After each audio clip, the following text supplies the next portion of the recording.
What's up, guys? Late night stream. Here comes the money. Late. Money talk. Here comes the money. Dollar, dollar. Dollar, dollar.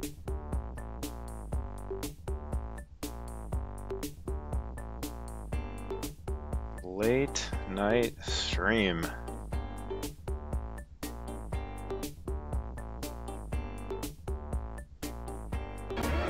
It's a trap. Hey, Wooks, what do you think about running some Orlag? Like T6 hard or something?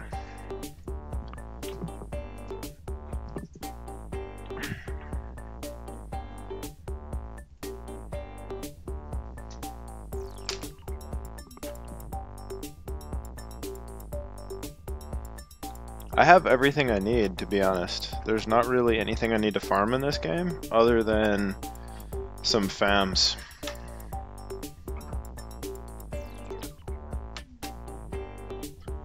I basically just need a ton of freaking feet for more lag. That's about it. What's up, Val? Yeah, I don't have Bub yet either, but I would say that's more of greed than need.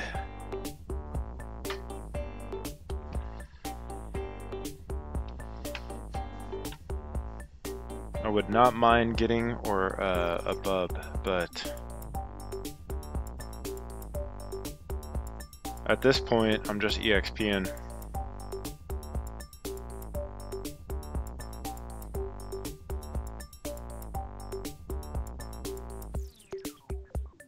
Yeah, I hear that, Val. I think everybody is right now.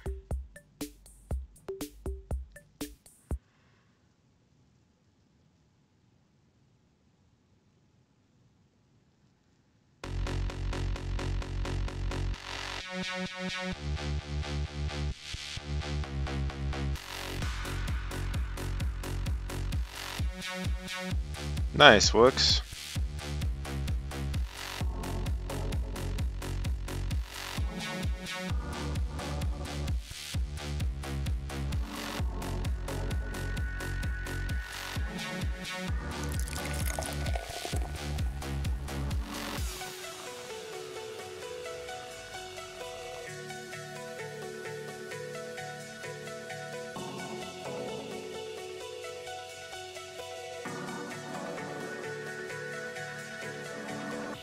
I do have some enchants I could reroll. That's what we should do. Let's reroll some enchants.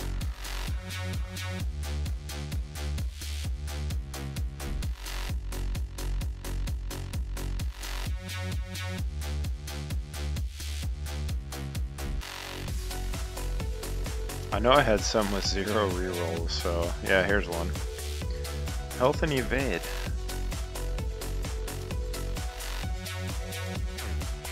It's probably something I'll want.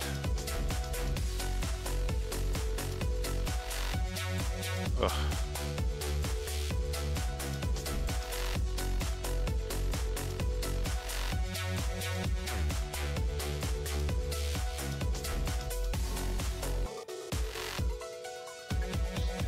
We had a raffle going earlier, and I had to end the stream because, yeah. So I actually have a winner drawn. Wilson Assis.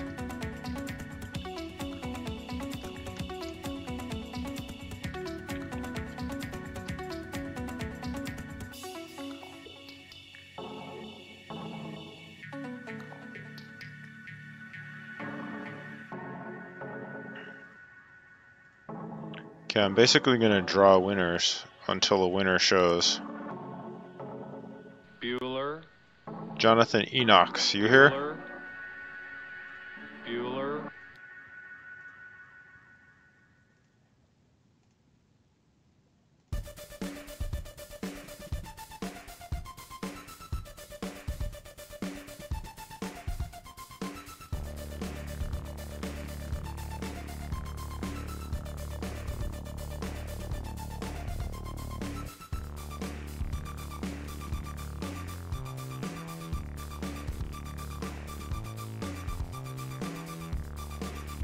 Okay, I'm gonna keep drawing.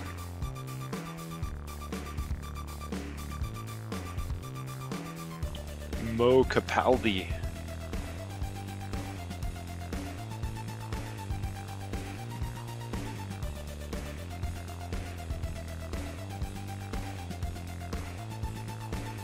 What's up, Bungie? I'm just gonna keep drawing until a winner is here. Okay? Bueller. Bueller. See what happens when I do like an early Bueller. stream? Who the hell are these people?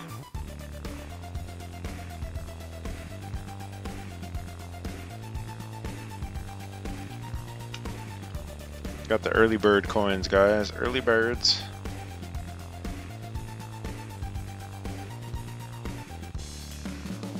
Okay. Bueller. Marlon, you gotta be here. Bueller. Bueller.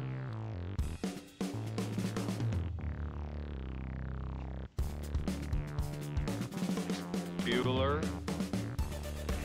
Bueller. Bueller. Bueller. Bueller. Bueller.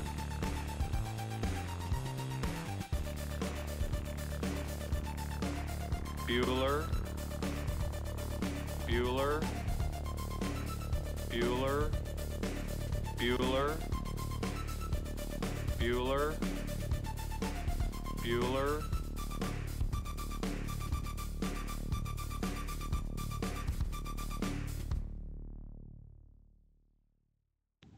Is Snitch here? Who's here?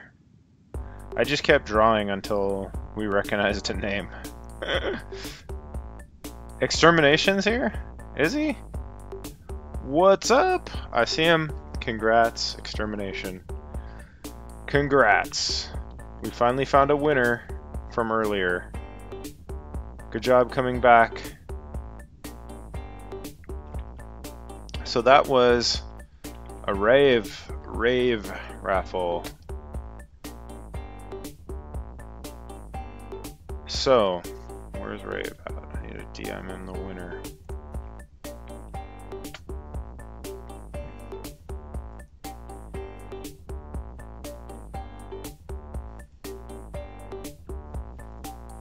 You asked me what I'm farming right now? I'm farming EXP. That's it. Don't really need anything else. So I've got about 2,000 more raid shards, something like that. So, alright, Spectro, congrats buddy. Well, guess what we've got? We've got a couple slots that people I think are going to be stoked for. We've got a Temu slot. Temu the Beast tank is coming up right now.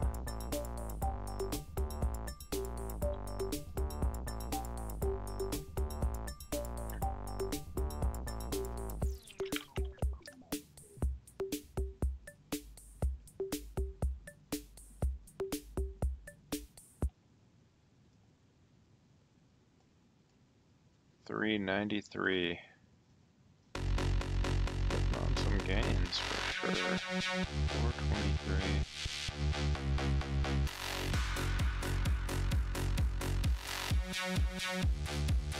What does that compute?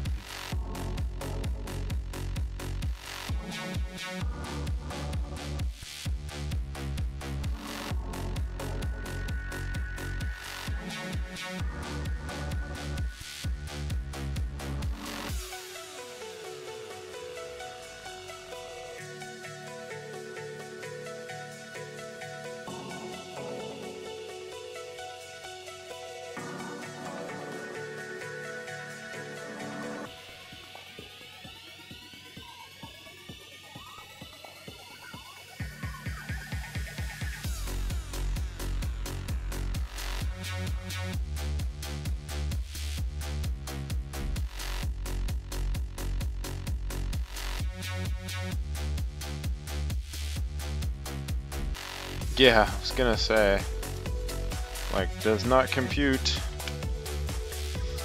You can't go down in stats, Temu. It's not allowed.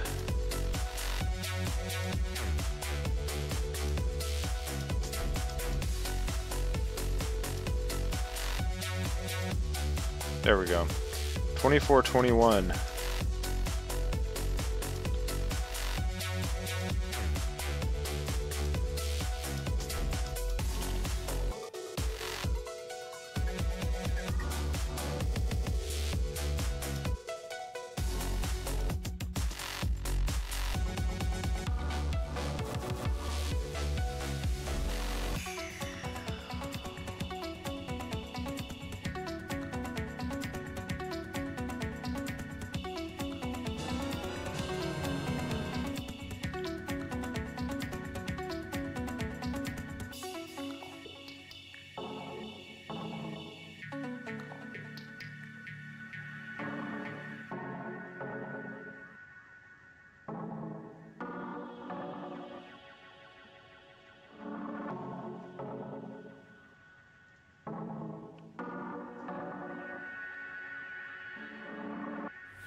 Oh, Stessen, are you here?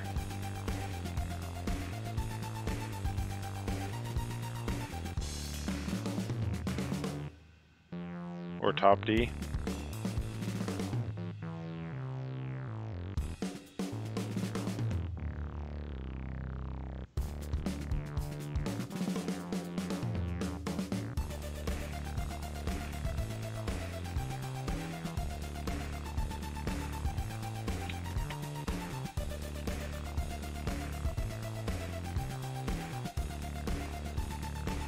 If Stessen is here, you get a fat reward.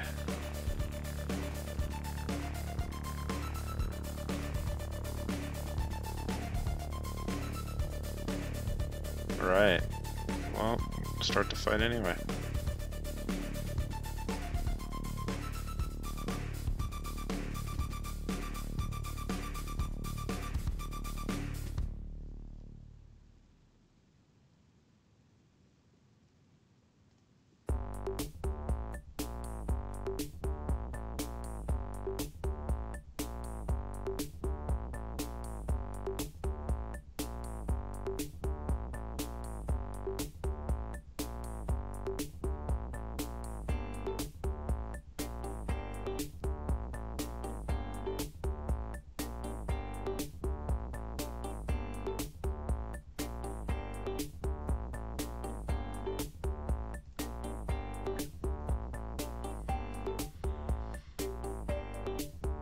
And what are the rewards again this week? Damage rune, huh? So I guess I want to do top 250.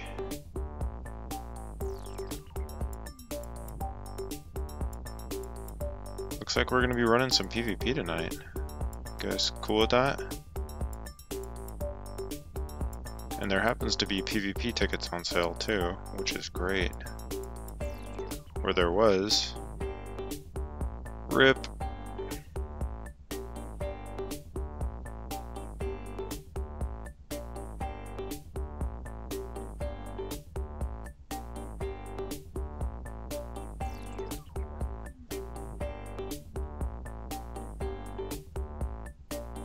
Oh yeah, we could do some pet upgrades right now. Let's see what I've got here.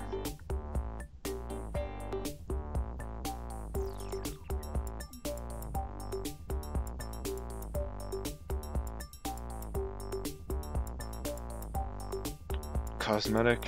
Okay. Let's grind up the regular stuff and then we'll do the pets.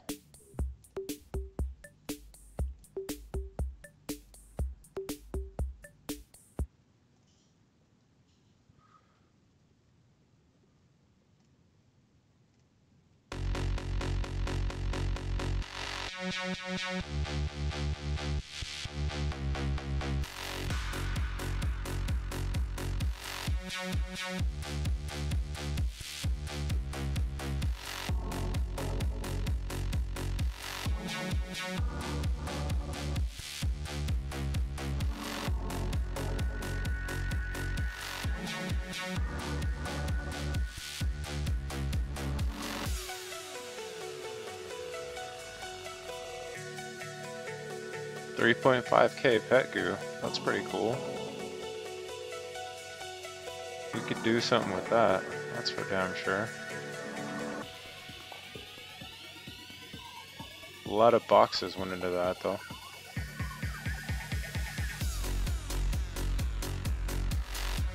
I'm probably thinking we want to do Quimby,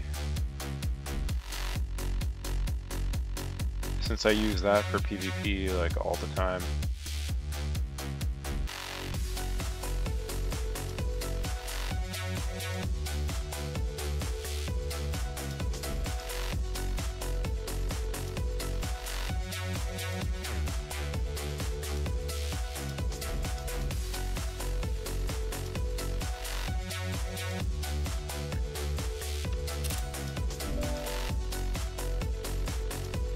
There we go. Quimby +3.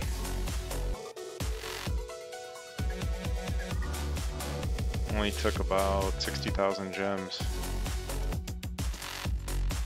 to do that third tick.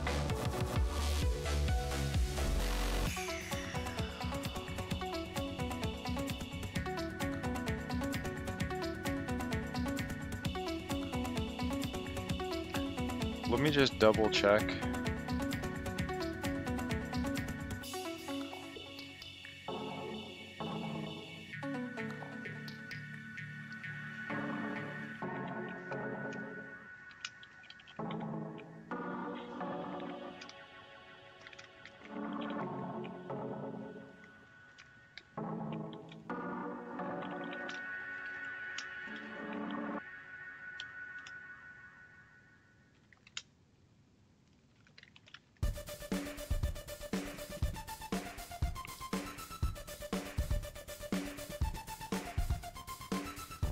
Yeah, it's actually matching, right? It looks pretty good.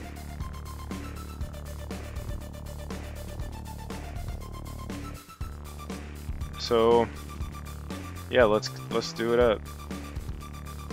Let's do it up. I was original. Let me burn my GVG tickets too really fast.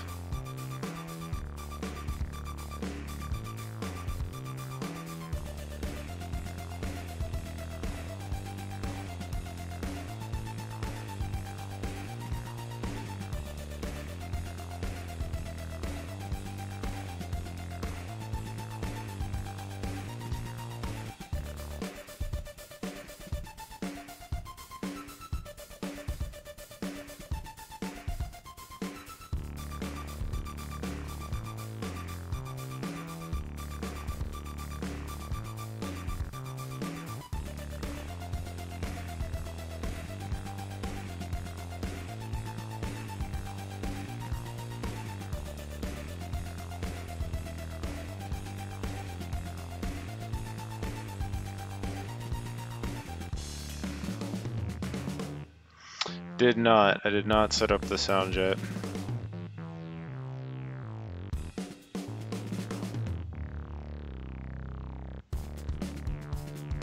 I don't even know if I chose my team correctly.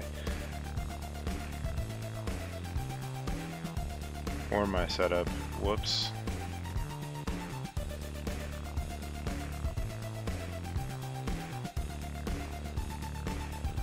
You know what sucks about the team selection screen? It does not show it to you in fucking TS, total TS. Check this out, confirmed issue, right? I'm gonna remove triple S1. I'm gonna click add. Triple S1 is not at the top of the list in GVG select. Fuck is wrong with you programmers? Triple S1 is like at the bottom of the list. I want total TS sort.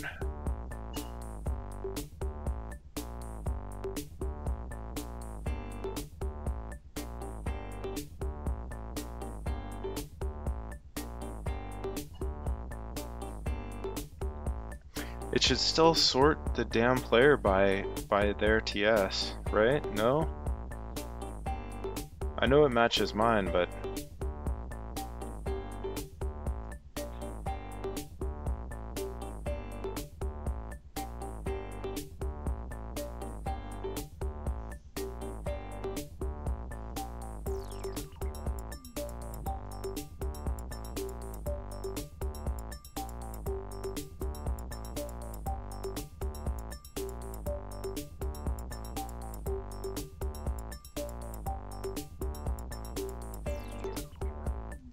yeah, I mean, I would like to be able to filter pets. That would be ideal. Like, who's got Quimby on? It's brutal.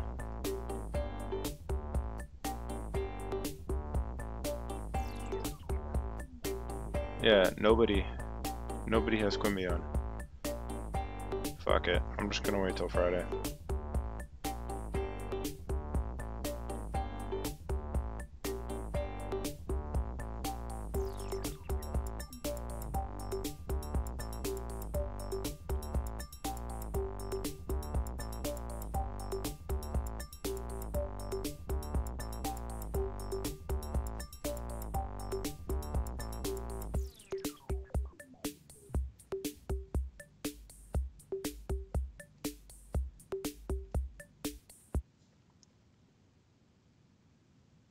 Oh, we got a new sponsor earlier too.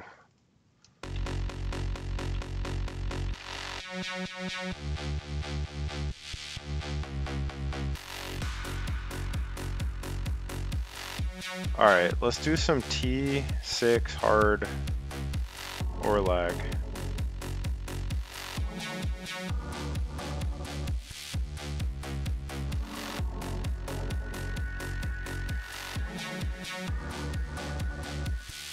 I need some feet. Here we go. Money Give me the talk. feet. The question is, should I roll my T7 Taldrith?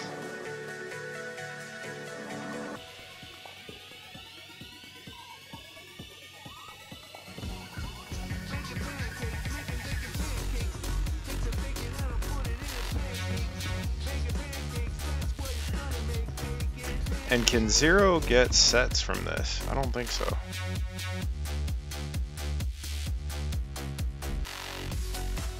don't think so.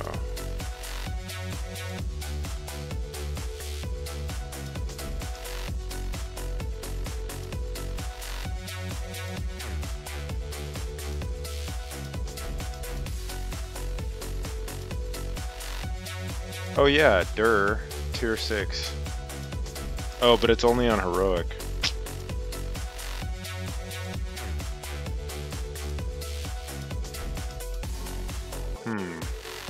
You want to do heroic?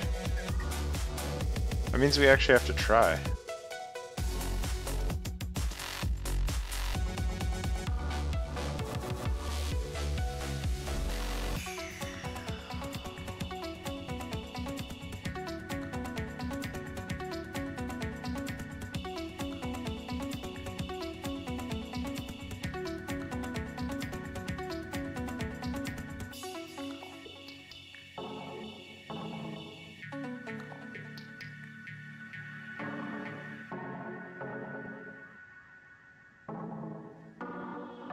Ah yes, thank you for the reminder.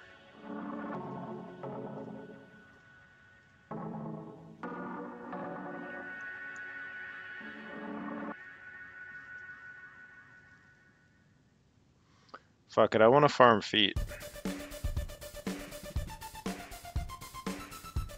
I'm gonna run my T7 Taldra set.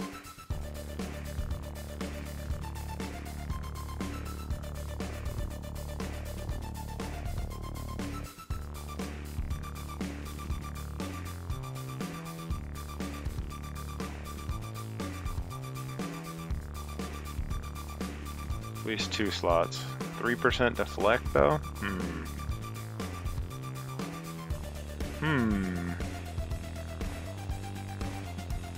Yeah.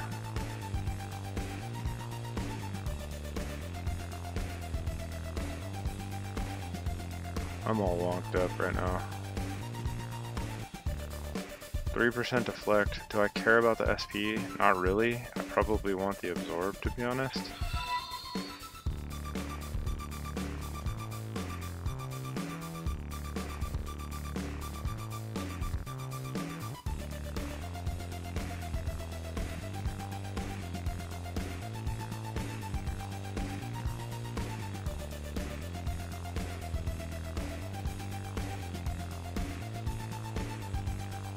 Should probably change up my runes too.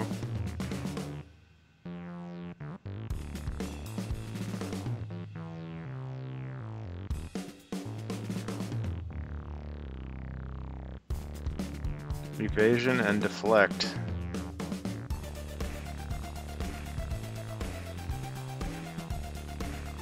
Alright, I'm feeling like that's pretty good.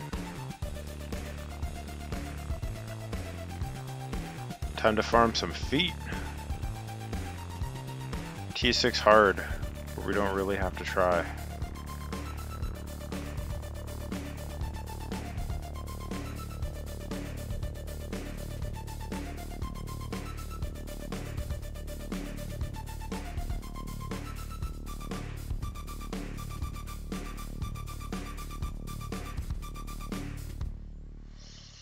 Anybody want to farm feet with me?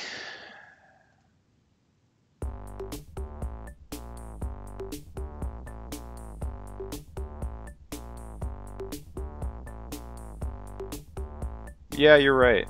Why not do T5? That's a good point. That's a great point, actually. See? Streaming's paying off today. T5 Heroic is going to have a higher item find for the foot, for the feet, right? Good point.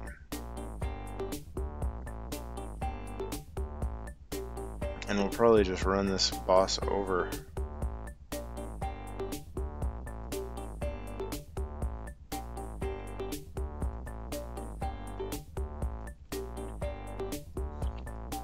So we got Shane. Who else? Riley, what's your IGN?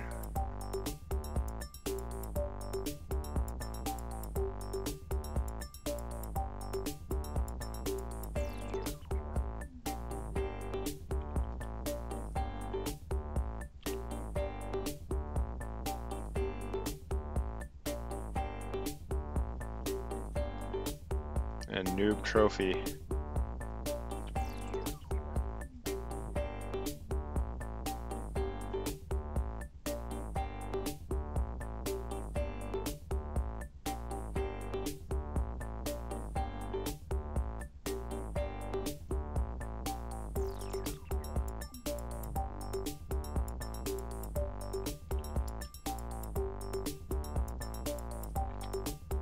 I'm just taking the first IGNs that show up. I mean, I could probably solo this, but we might as well just grind some feet, no?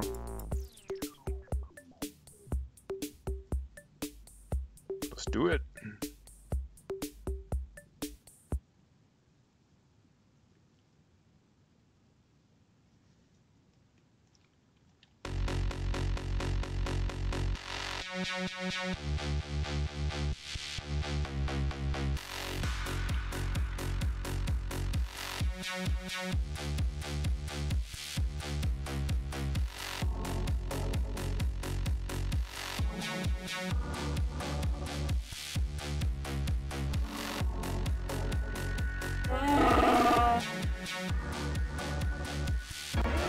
It's a trap!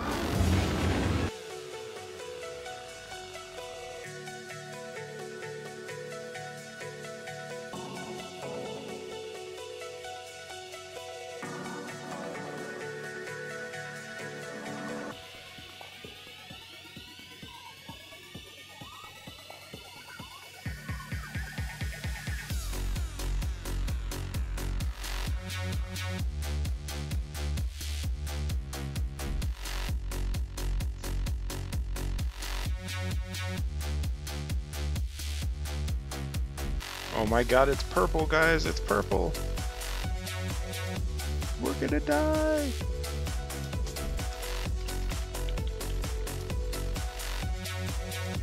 Get to the chopper!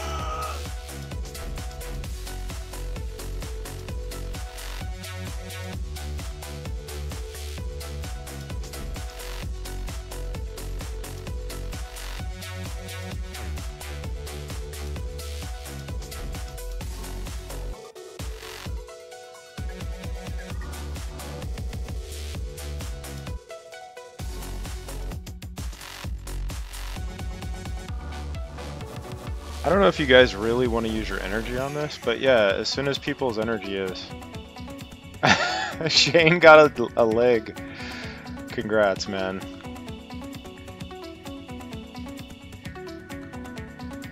I just need feet.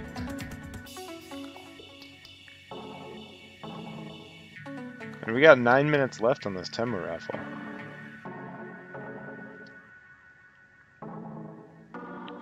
If 7 new sponsors step up, everybody could join the raffle.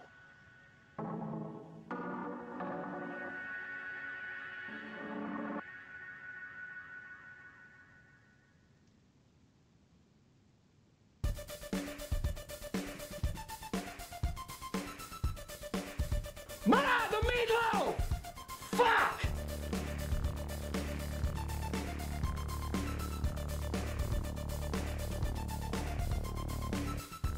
Ooh, light pointer. All these new graphics I've never seen.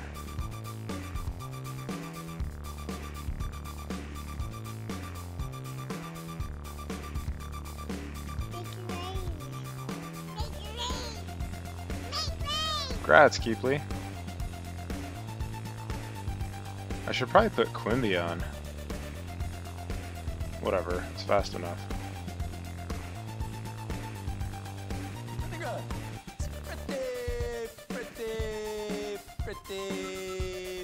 good. Okay, who wants an invite? We're basically swapping people in. I just need first person to post for IGN gets in.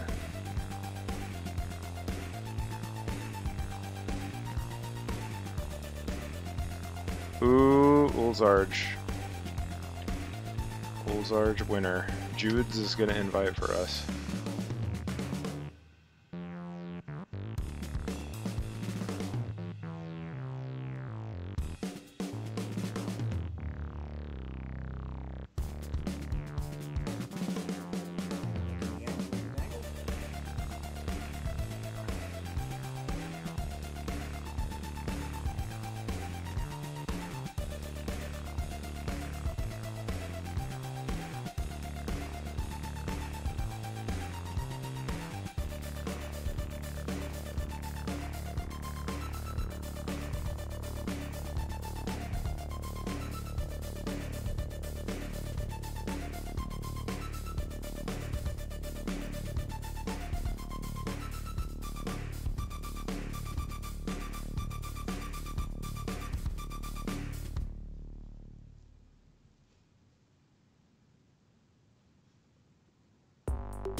Ooh, what is this? Glinting saber? That looks cool.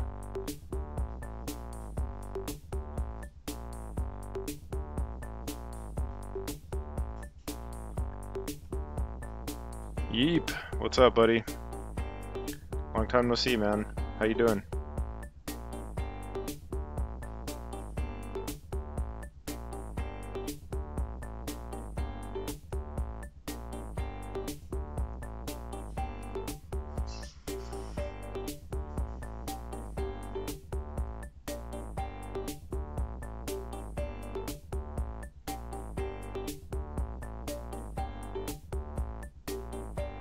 Yeah, I hear you on that.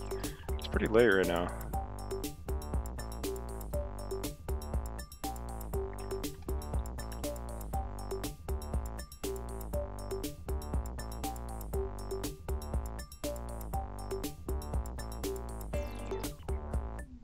Not 1 foot yet.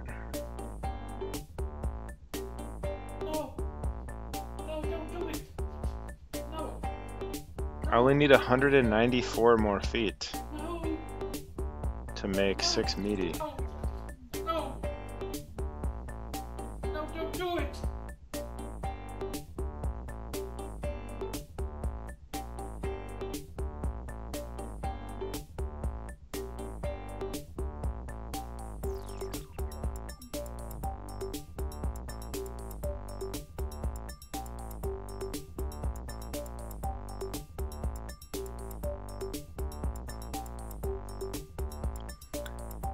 Yeah, Wookie, I gotta do it.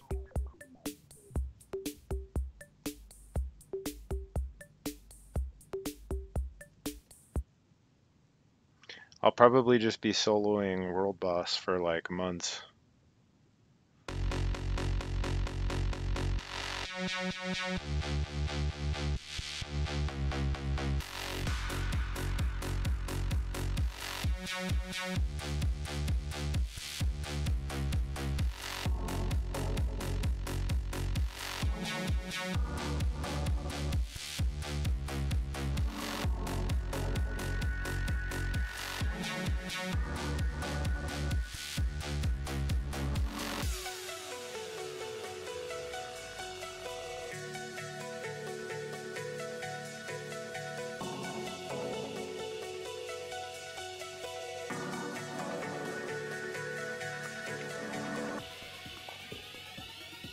Alright, it's a game.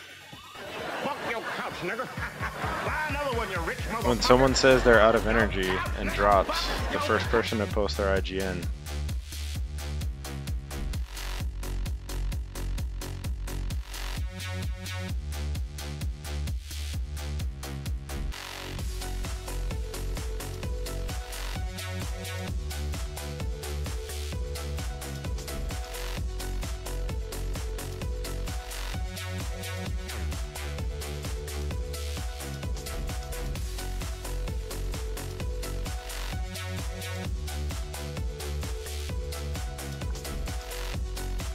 I'm gonna drop really quick and change to DPS, because why not?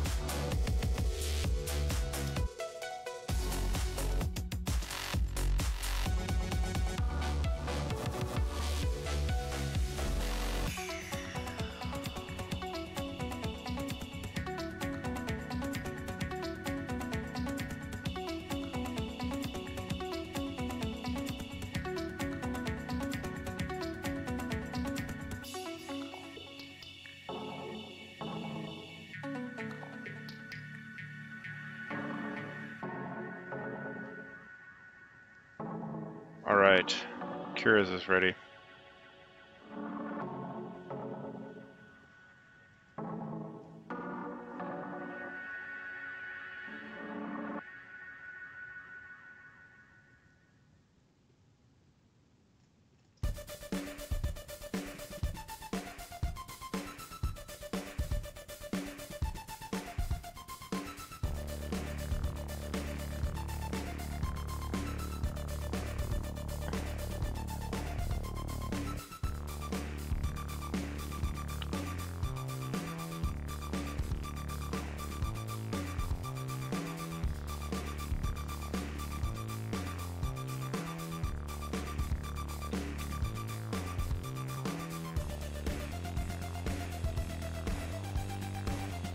And I saw another IGN. Here we go. Noob Trophy. I tried inviting you like 5 times. Try turning invites on maybe? I don't know.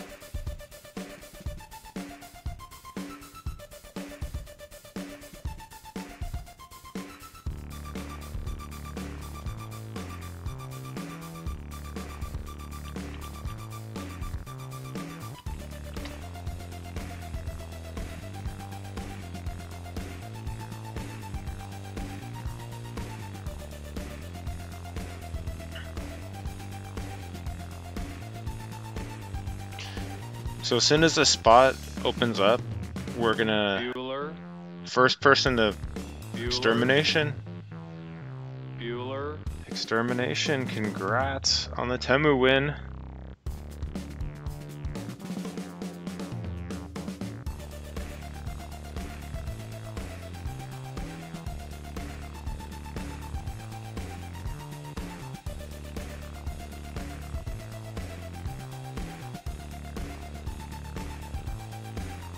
That's a ridiculous tank, dude.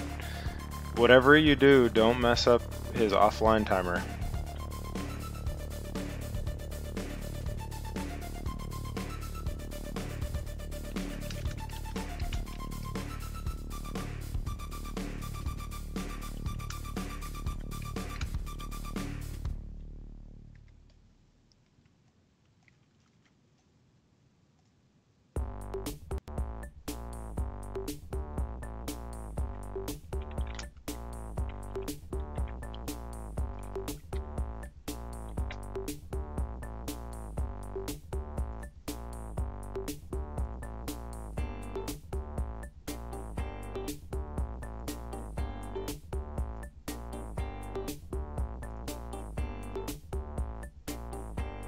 Okay, now we've got a couple pyro raffles going on.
Alright, I'll be back in 1 minute.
Here comes the money.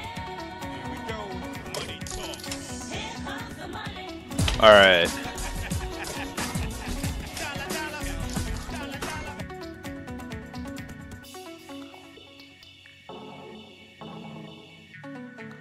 And the pyro raffle has begun. 28 minutes remain.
First person to accept the invite.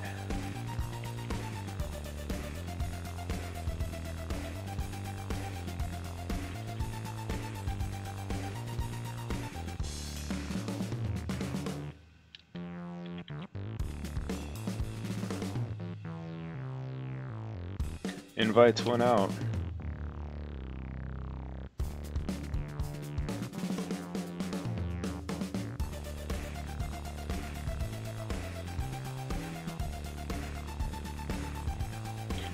"26-ish minutes remain.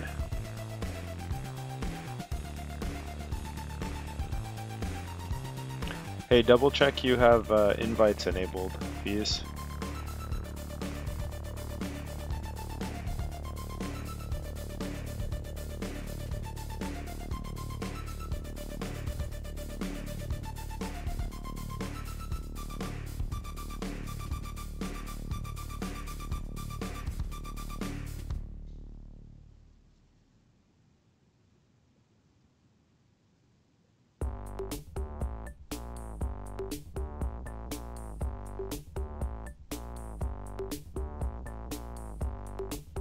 No! No, don't do it! No! No! No! We'll just do it by post your, so when a slot frees up, just post your IGN, and then we're just gonna grab everybody's IGN and put it in the invite box. And first person to accept, we'll just do it like that. We'll keep the runs going super quick like that.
I think I'm blocked from getting feet.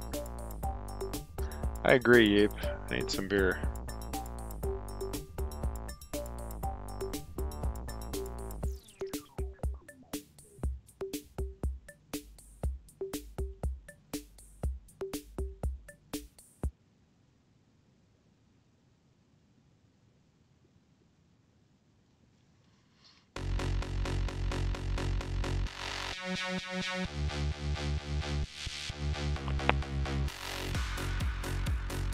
That is correct.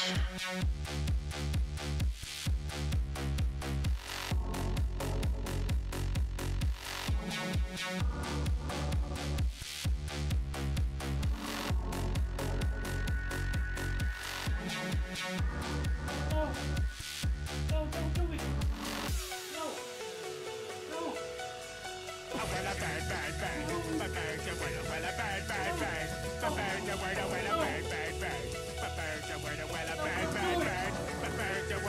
Don't you know about the bird? Well, Peter's gonna tell you about the bird. Well, a bird, bird's a word. Well, a bird.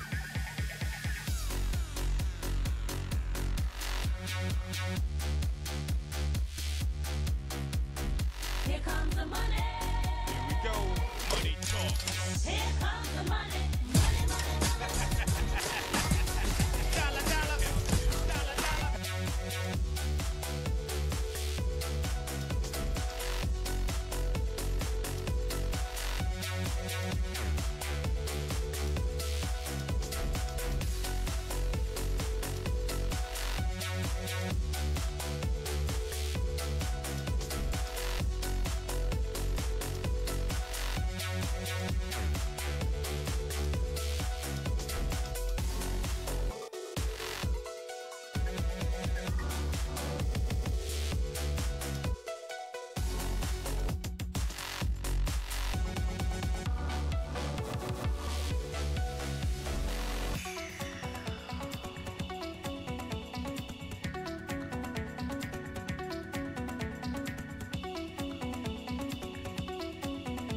me. I need about 350.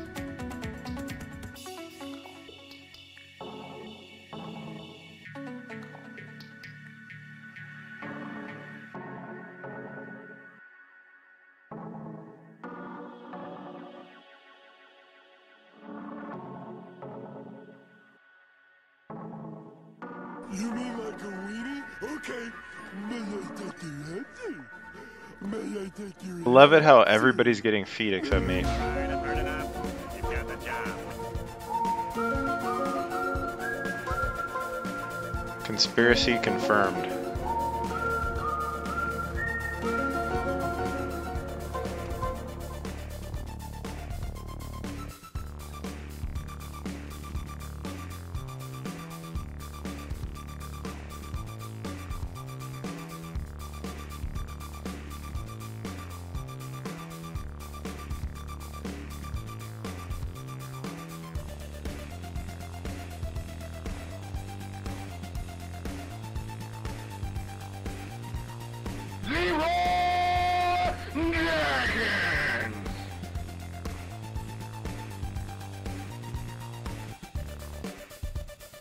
No! No, don't do it! No! No! No! No! No! No! No, don't do it!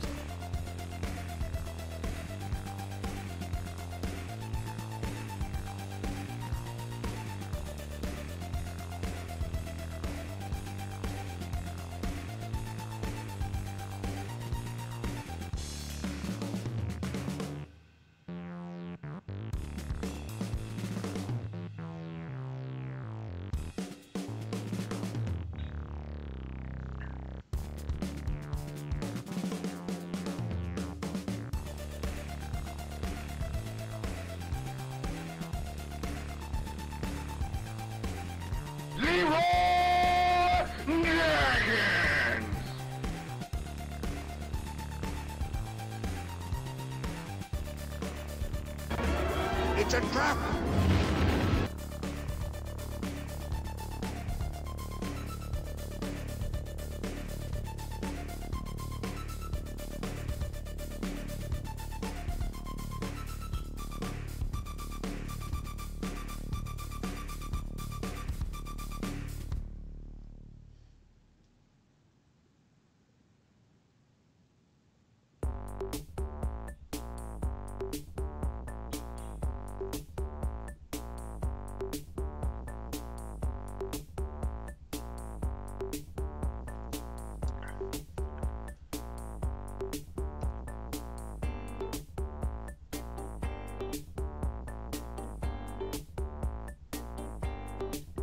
As soon as people put up IGNs, I'll invite. I'm just gonna copy paste from chat.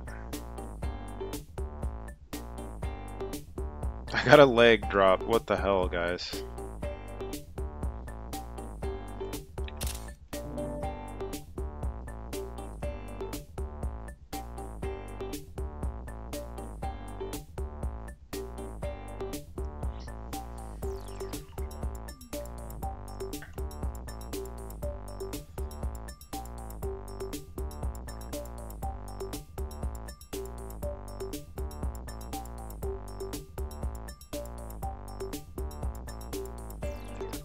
If nobody takes invite, just go.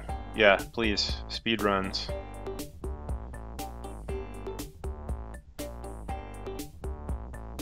If you want to click off and do invites super quick, but if someone doesn't accept it quickly, just go. I want to farm feet.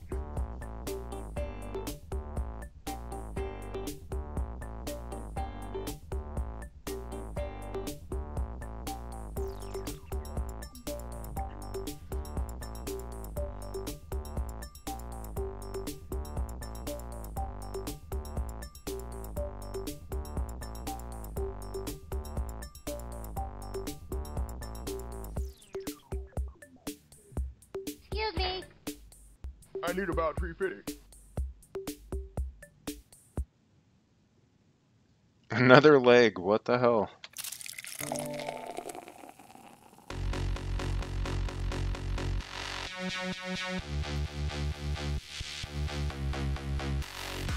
Just give me feet. I want to decline everything except feet.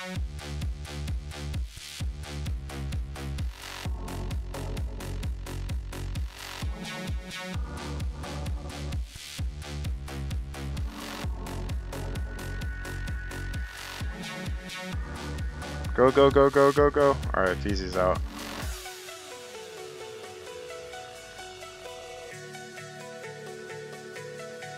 Poor Feezy.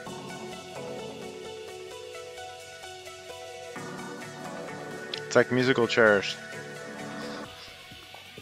Ready up or kick.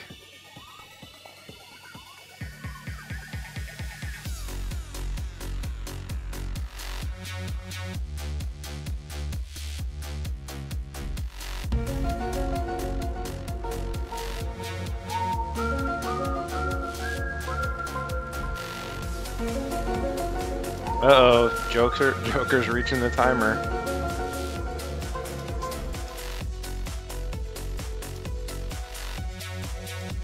Alright, Feezy's ready. While we wait for Feezy. Oh my god, I'm gonna die!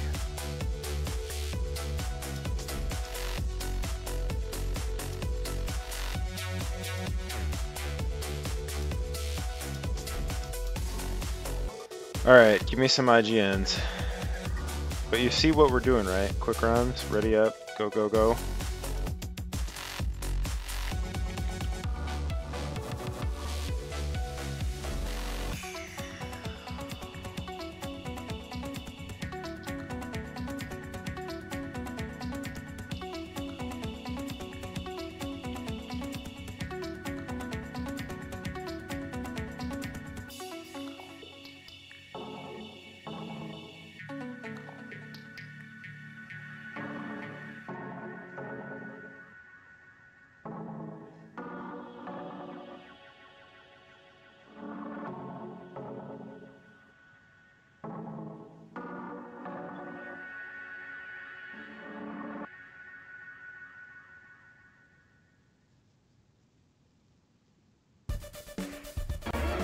It's a trap!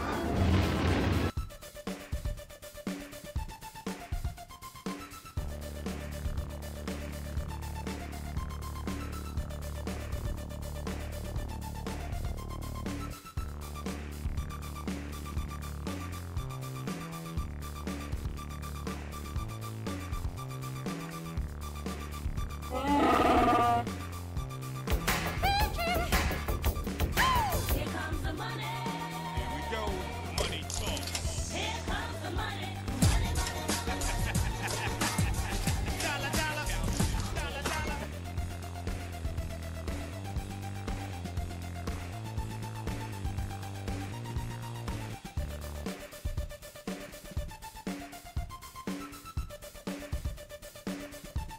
Finally, a foot and a level up at the same time.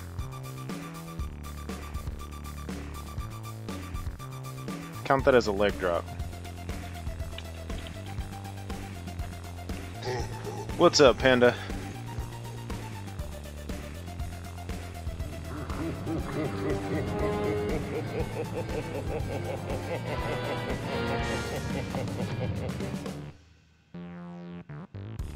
Not enough. I only need 194 more.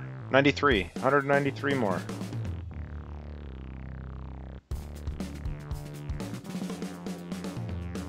Are you not entertained? Are you not entertained? Is this not why you are here?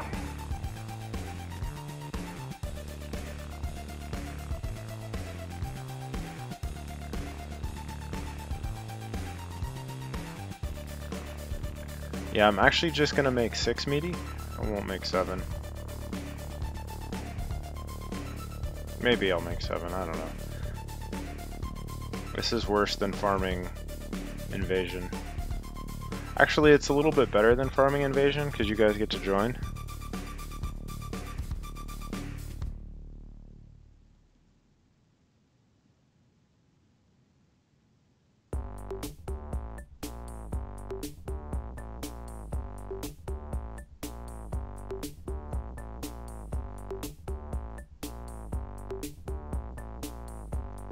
Yeah, I thought doing 7 masters was annoying. This is way worse. Way worse.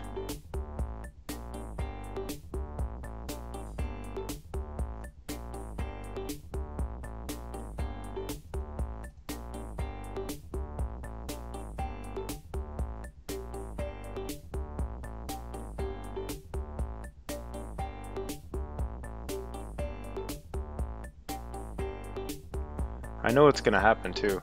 The minute I make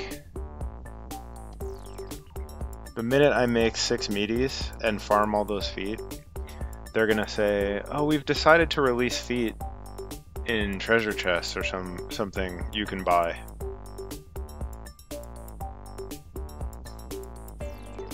Or we've decided that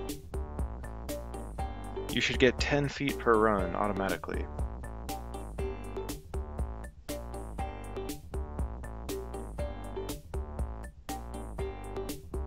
You know that shit's gonna happen. Literally, it's gonna be a Friday. I'm gonna fuse the meaty in a video and be like, "Yeah, look," and then they're gonna patch it.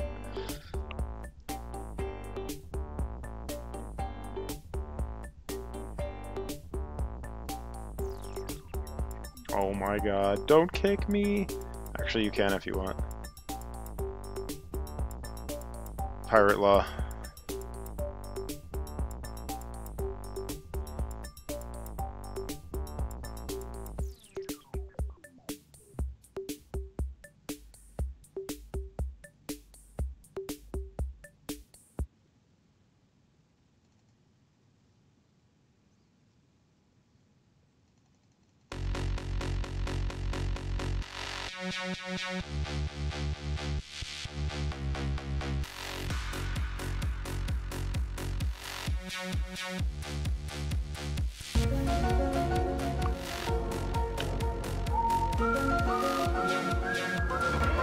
It's a trap!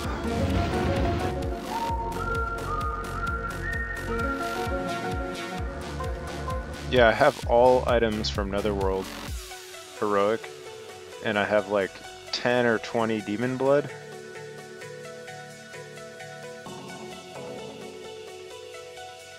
So yeah, 6x of that mythic fammer is not gonna happen.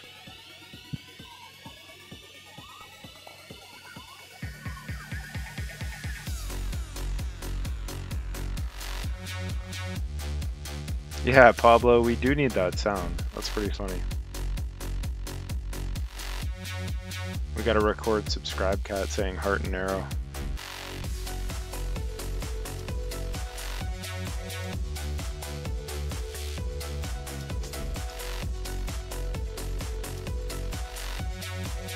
Another leg. Oh, that thing looks pretty cool. Flesh Basher.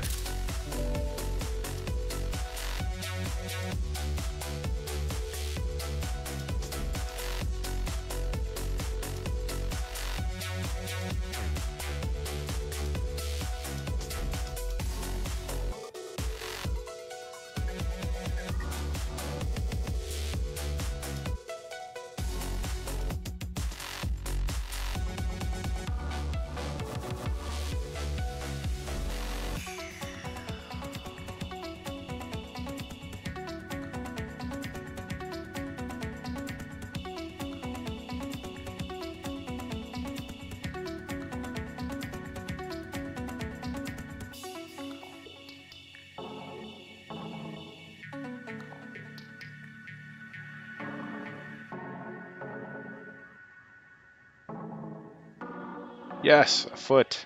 Leg drop.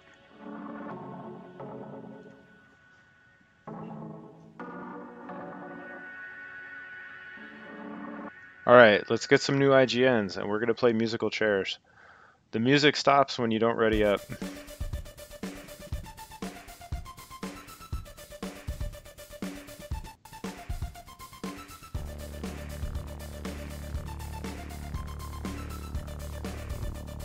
And I'm gonna drop and fill energy while we're getting peeps, Wook.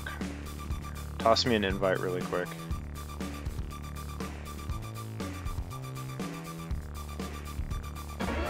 It's a trap!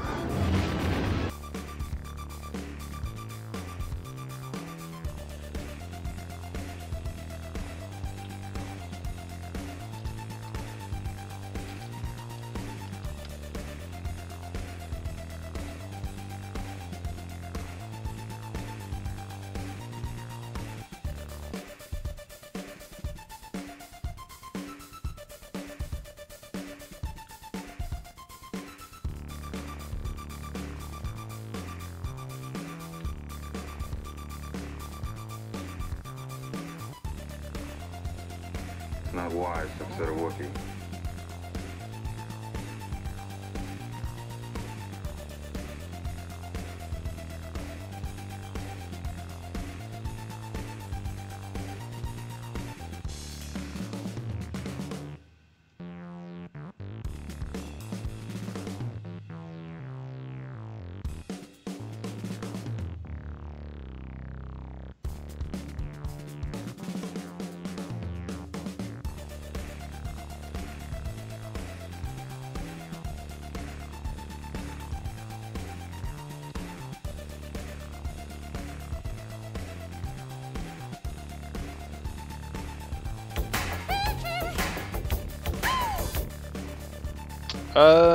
Favorite game? Yeah, right now it's definitely my favorite game. That's true. That is true.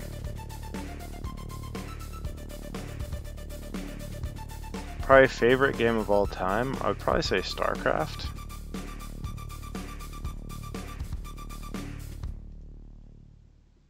The original.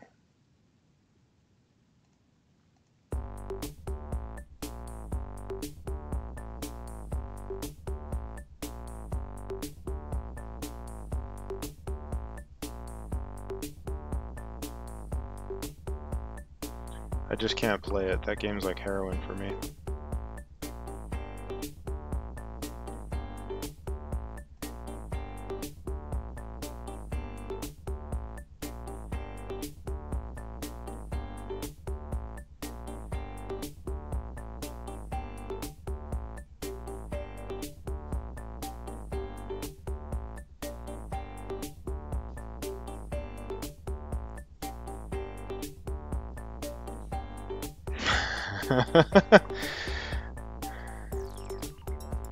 Extermination didn't win yet.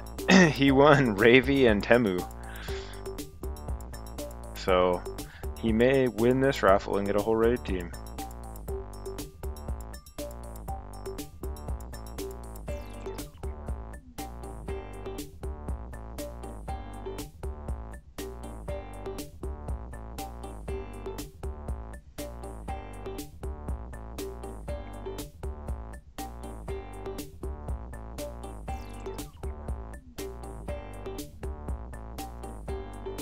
It'd be kind of fun to play some StarCraft 2 with people from the stream. We could do like a 4v4 or something.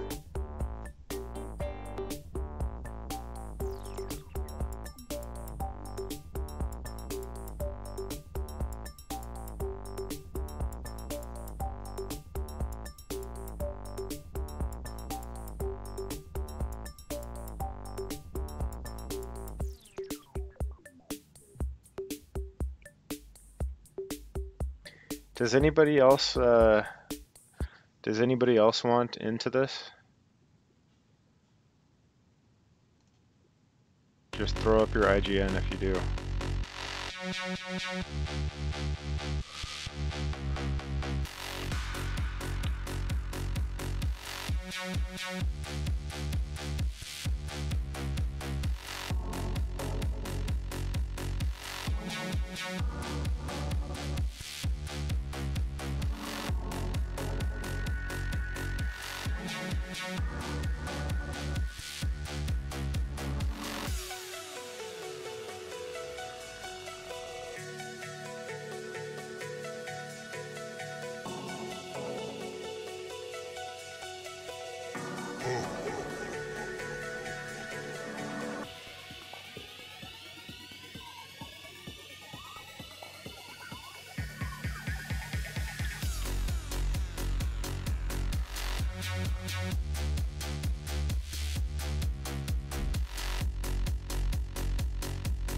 I invited DC Pans, but I don't see him.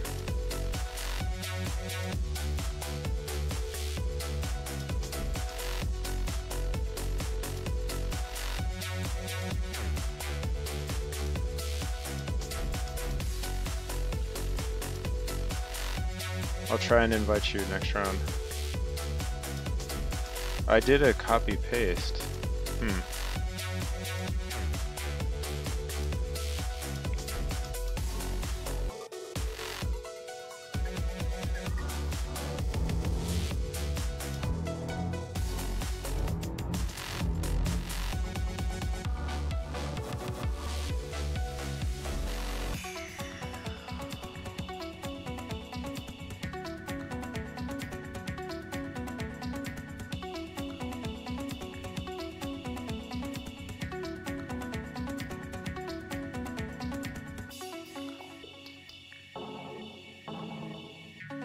Hey, Boiguh's a nice pet, dude. Congrats on that. It's good.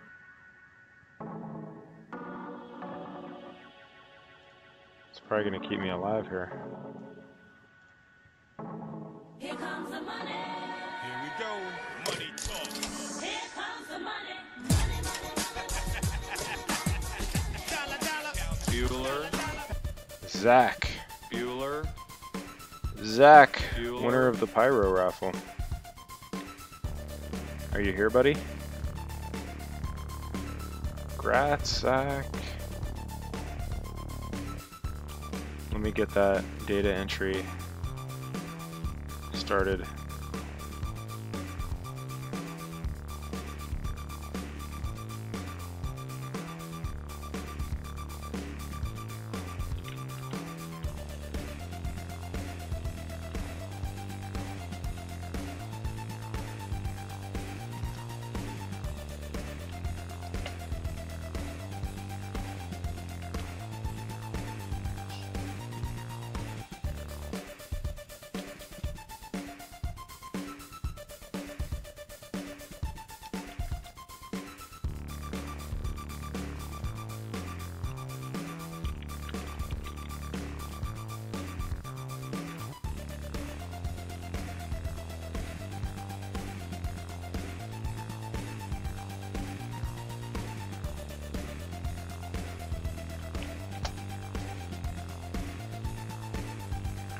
Okay. Start raffle.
I think we need to start up a Sasquatch Chronicles. What do you guys think?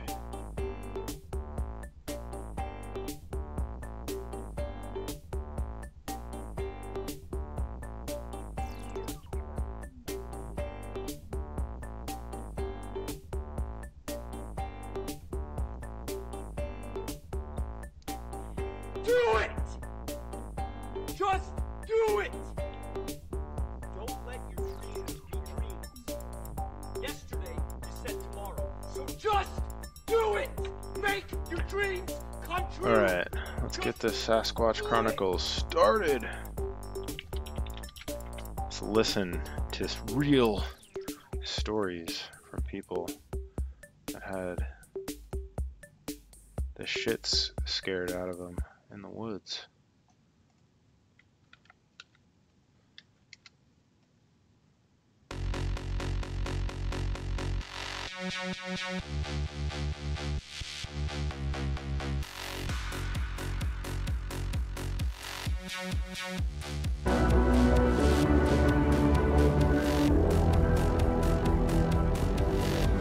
Welcome to the show, everyone. Thanks for being here tonight. Got a great show planned for you tonight. I'll be bringing Mark on the show.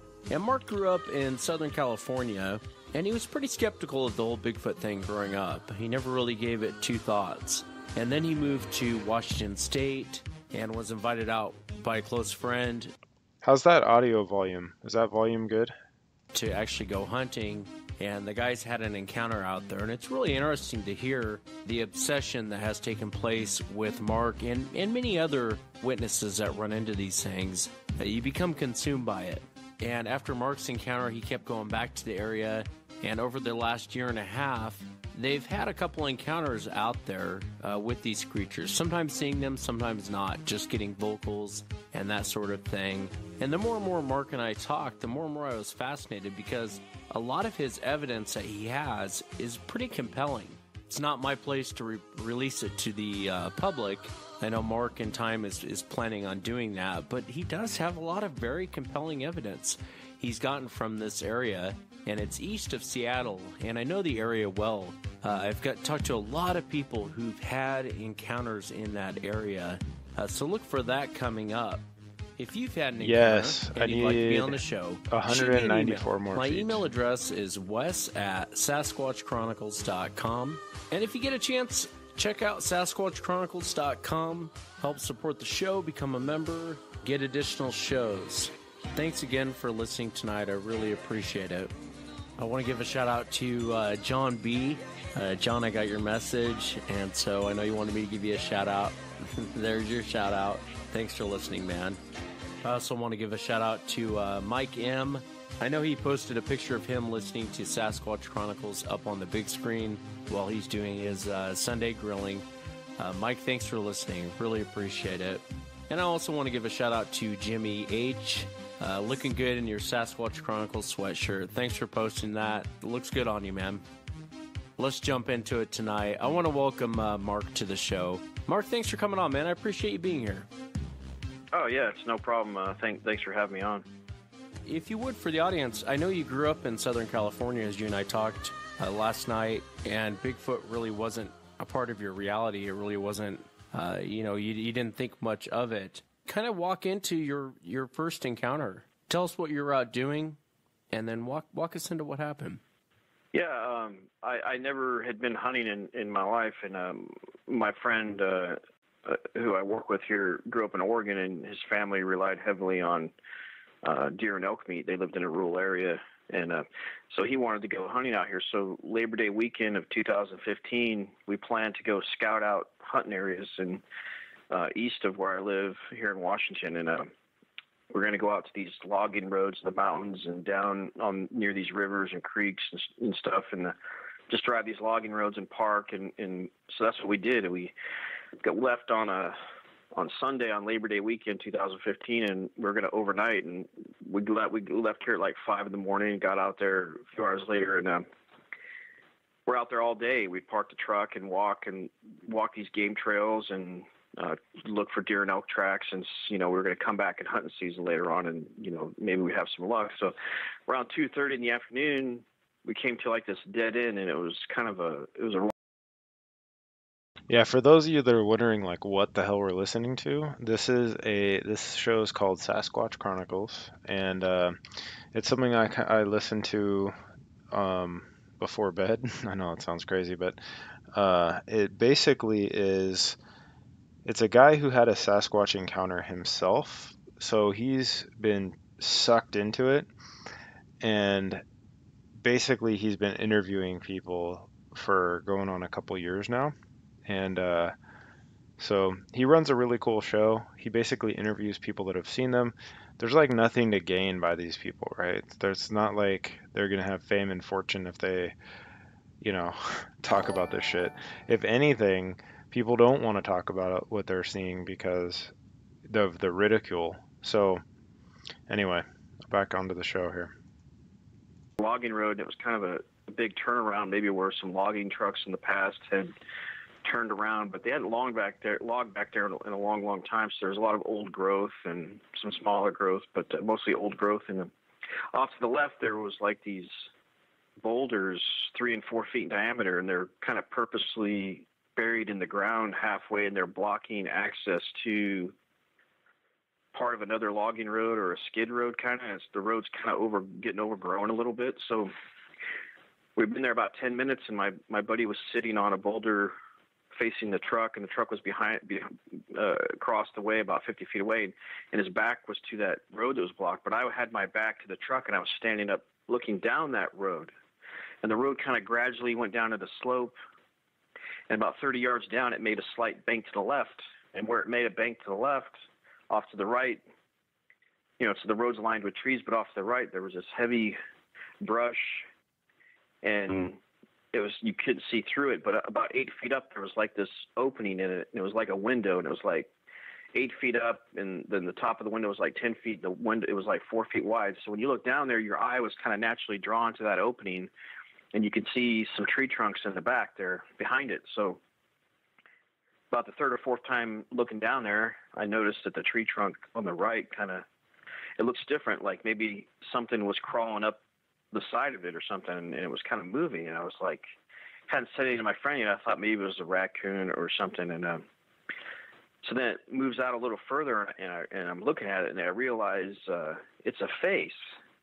I can see this hair on the back of the head. The head kind of sloped back a little bit, and the hair was like on the back of the head. And then I'm looking, I can see eyeballs, I can see a nose, and I can see a mouth. I'm like looking at it. I'm like, man, what is that? It's freaky. So then after about 30 seconds, it ducked in the tree, and I'm standing there just like thinking to myself, man, what is that? And so then it reappeared about 15, 20 seconds later. But what it did is it moved closer towards me, and it came up right to the opening in the brush.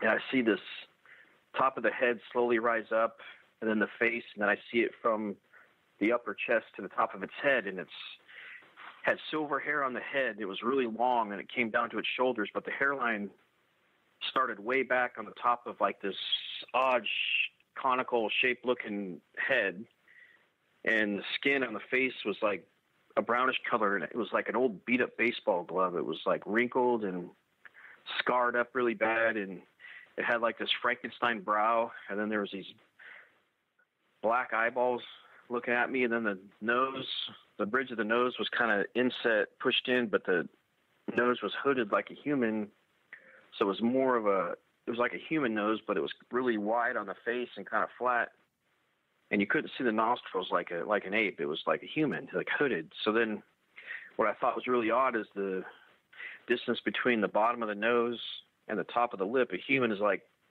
one finger, and this was like over 2 fingers, maybe almost 3 fingers distance. It's this really long distance, really strange look. And then the lips are really thin and wide on the face, and then the chin was flat, and there was kind of like, it looked like it had like no neck. I mean, the shoulders were just huge, and I couldn't even see the outer ends of his shoulders. It was, when his silver hair came down and hit the rest of his body, it looked maybe salt and pepper or silver and dark brown, but it looked greasy and matted. So if something's dark brown and greasy, it might appear black. I couldn't tell the color. So I'm looking at it, and I'm like in amazement, like I wasn't expecting this, and I didn't really believe in it. I seen In Search Of as a kid, and I watched the Monster Quest stuff, 10 years ago, and I was just like, man, this is like, I can't believe what I'm seeing. And my buddy is eating, and he's talking about what we're going to do the rest of the day and where we're going to camp, and I had completely focused him out. And after maybe, I'm guesstimating maybe 40, 45 seconds, this thing gives me like it like brings its brow down like in an angry fashion, and then it's kind of gives me this smug look like it's pissed off. And I said, Doug, look at that. And my buddy turned around, and I pointed at it. I said, what is that? And it turned to its left. And I remember when it turned to its left and it took off, the back of the hair was like this long and silver, like a mane almost kind of. And then so it took off. So I immediately thought, man, it might come after us. It might, hurt us, So I turned and I ran to the truck, and my buddy had stayed over there, like trying to figure out what I was pointing at. And I ran to the truck, and on the front seat I had my backpack, and in there I had a 44 mag revolver, but I thought I didn't have time to dig for it. So I on the floor of the back seat, I had an AR-15, and I grabbed it, and I grabbed a 40-round magazine, and I charged the handle and turned the safety off, and I come running back over. My buddy goes, "What are you pointing at?" And I said, "It was a Sasquatch." And he's all, "Come on, man, really?" And my buddy, you know, like I said, he grew up in Oregon in the woods near the coast in Alaska his whole life, and he never seen anything or experienced anything. He's like, "Come on, really?" I said, "Doug, I'm not kidding, you know." And I'm like trembling, and I got goosebumps all over me, and I'm like freaked out. And he's like, "Well, let's go down there." And I'm like, "Man, I don't know if I can." He goes, "Man, we got to go down there." And so after a few minutes, I calmed down a little bit. I said, "Okay." So we start walking down this road really slowly, and I'm in the lead because I have the rifle, and I'm just freaked out. I'm just, you know, I can't explain how, you know, the fear. And so we get to the brush where it was standing behind, and I just sucked it up. I thought, okay, I'm going to push through, and I'm with my rifle. And I thought, you know, I'm pushing through with the muzzle of my rifle, and I'm thinking he's going to pull me in and rip me apart. And we pushed through this brush, and the forest floor there is real, you know, it's real, rains a lot, so it's real wet, but it's heavily shaded. So it's thick moss, you know, you step in it, it's like you sink like, you know, 4 or 5 inches, and under the moss is like all these broken, rotted tree branches. So when you step, you're like falling over, and, you know, you can hardly walk through it. Well, where it was standing, there's these massive impressions, these foot impressions. They're like over 20 inches long, and they're like huge. And we're like looking at each other, and then like, whoa. And then we look up at the opening, and the bottom of the opening is like 8 feet. The top of the opening is like 10 feet. And this thing filled the entire opening. So this thing's like, you know, 9.5, 10 foot tall, you know, probably 10 foot tall, 1,000 pounds probably. You know, I'm thinking, man, this thing is massive. And the impressions take these steps, and they walk behind this big Douglas fir tree, and next to that tree was a fallen tree. So we walk around there, and laying on the fallen tree was this big pile of 3 or 4 dozen picked mushrooms. And there was this big tree leaf with a handful of slugs and snails in it, maybe a dozen or so. And I look at my buddy and go, man, this thing looks like he was getting ready to eat. And we just pissed it off. And my buddy's like, you know, I'm like trembling, you know, you know, my buddy's like, man, you need to calm down. And I said, man, dude, I'm freaked out. I said, listen, you know, I don't want to be here. And he goes, man, look at the impressions. They kind of go off into the woods. Let's follow them. And I'm like, no, man, I can't follow. You know, I said, no. So I stepped back out onto the skid road, and now we're about 50 feet apart. He's following the impressions, and I'm on the skid road paralleling him. And sometimes between the brush and the trees, I can't see him. And I'm saying, Doug, man, are you all right? I can't see him. He's always yelling back, yeah, I'm all right. I'm just following him. So we walk maybe about 100 feet, and off to my left, to my other side in the forest, I hear all this breaking of branches and crashing and snapping of stuff. And then where he's at, we hear the same thing, and he comes running out of there, and he's like, man, there's something in here. He's pissed. And I said, there's one over here pissed too. Let's get out of here. So we walked out of there real slow, and I was walking backwards, looking back down there with my rifle, and I was completely, I mean, I wasn't expecting anything like that. I was freaked out of my mind. And so we get back up to the boulders, and what I did at this point was wrong, and I've only told a few people, and I did one other interview where I admitted it, but what I did is I was so filled with fear and adrenaline, and I was really angry about being so scared that I emptied my entire 40-round magazine back into the woods back there, just spraying. They didn't care what I hit. I was just shooting. And so we ran back over to the truck and tore out of there, and there was like a few minutes of silence, and I looked at my buddy. I said, hey, you still want to overnight out here? And he's like, no. And I was like, oh, man, we got our cell phones. We got cameras. We got to go back and get pictures of all that stuff, the impressions and the food. And he's like, no, man, no. We're not ready. We're not ready for this. We'll come back next week. He goes, we'll figure something out. We're not ready. So we left and went home at that point. How far away from you was the creature when it stood up? What kind of a distance are we talking about? Like, I'd say 40 yards, probably, 120 feet. And when you saw it, did it look more human-like? Did it look more ape-like when you looked into the face? I know you did a great job at describing it, but what was your impression when you saw it? My first impression when I saw it with the silver hair and the beat up wrinkled skin. To me, it looked like it had human features in it, but my first thought to my head was, it looks old. It looks really old, like a really old man. Like, you know, like I said, it had human features. Like the nose was kind of human, and the eyes, but it was just this odd looking face where, you know, there was no hair on the face. And I've seen some others out there, you know, since then in the last 12 months, where the skin was a different color and the hair was black, but this one looked really old. Just silver hair, just old. That's really interesting because, like as you and I were talking last night, I just had a report from ex Fish and Game. Well, not ex, he's retired. Out in that particular area where you're at, not far, about 30 miles from where you're at. When I spoke with him, he said, yeah, it was gray, had gray and silver hair. And when I had asked him, do you think it was more human-like, or do you think it was more of a primate like an ape or a monkey? He said, no, it reminded him of an old man, like a really, really old man, but it had the size, it was like a giant, like running into a giant out there. And I thought that was interesting. I almost wonder if you two saw the same creature. No, I was thinking about that. Yeah, I would love to talk to that guy. And there had to be two there because, you know, I heard the crashing and breaking in the forest off to my left, and then where he was at, where it had looked like it had ran to, we heard the same thing. So, and we've been back there to that site dozens of times, and we've had all kinds of activity there. But well, and I'm curious about that. So you see this creature, you don't really believe in it prior, and I'm assuming your buddy Dave, was it? Doug. I'm assuming Doug, you know, obviously believes you after seeing the footprints and everything else over there. You guys leave, and then you go home. What made you go back to that place? I don't know. It was like I needed answers. I needed to know. I mean, I just couldn't let it go. I mean, we came back the following week with a retired Washington State Fish and Game wildlife veterinarian whose hobby is now Bigfoot, and and I got in touch with him through Fish and Game, but he has been out in that area, you know, when he worked for Fish and Game and as a private citizen doing his own Bigfoot research, because he had seen some when he worked for Fish and Game. But I brought him out there, and I wanted to validate our sighting, and we took him out there, and not a lot had happened.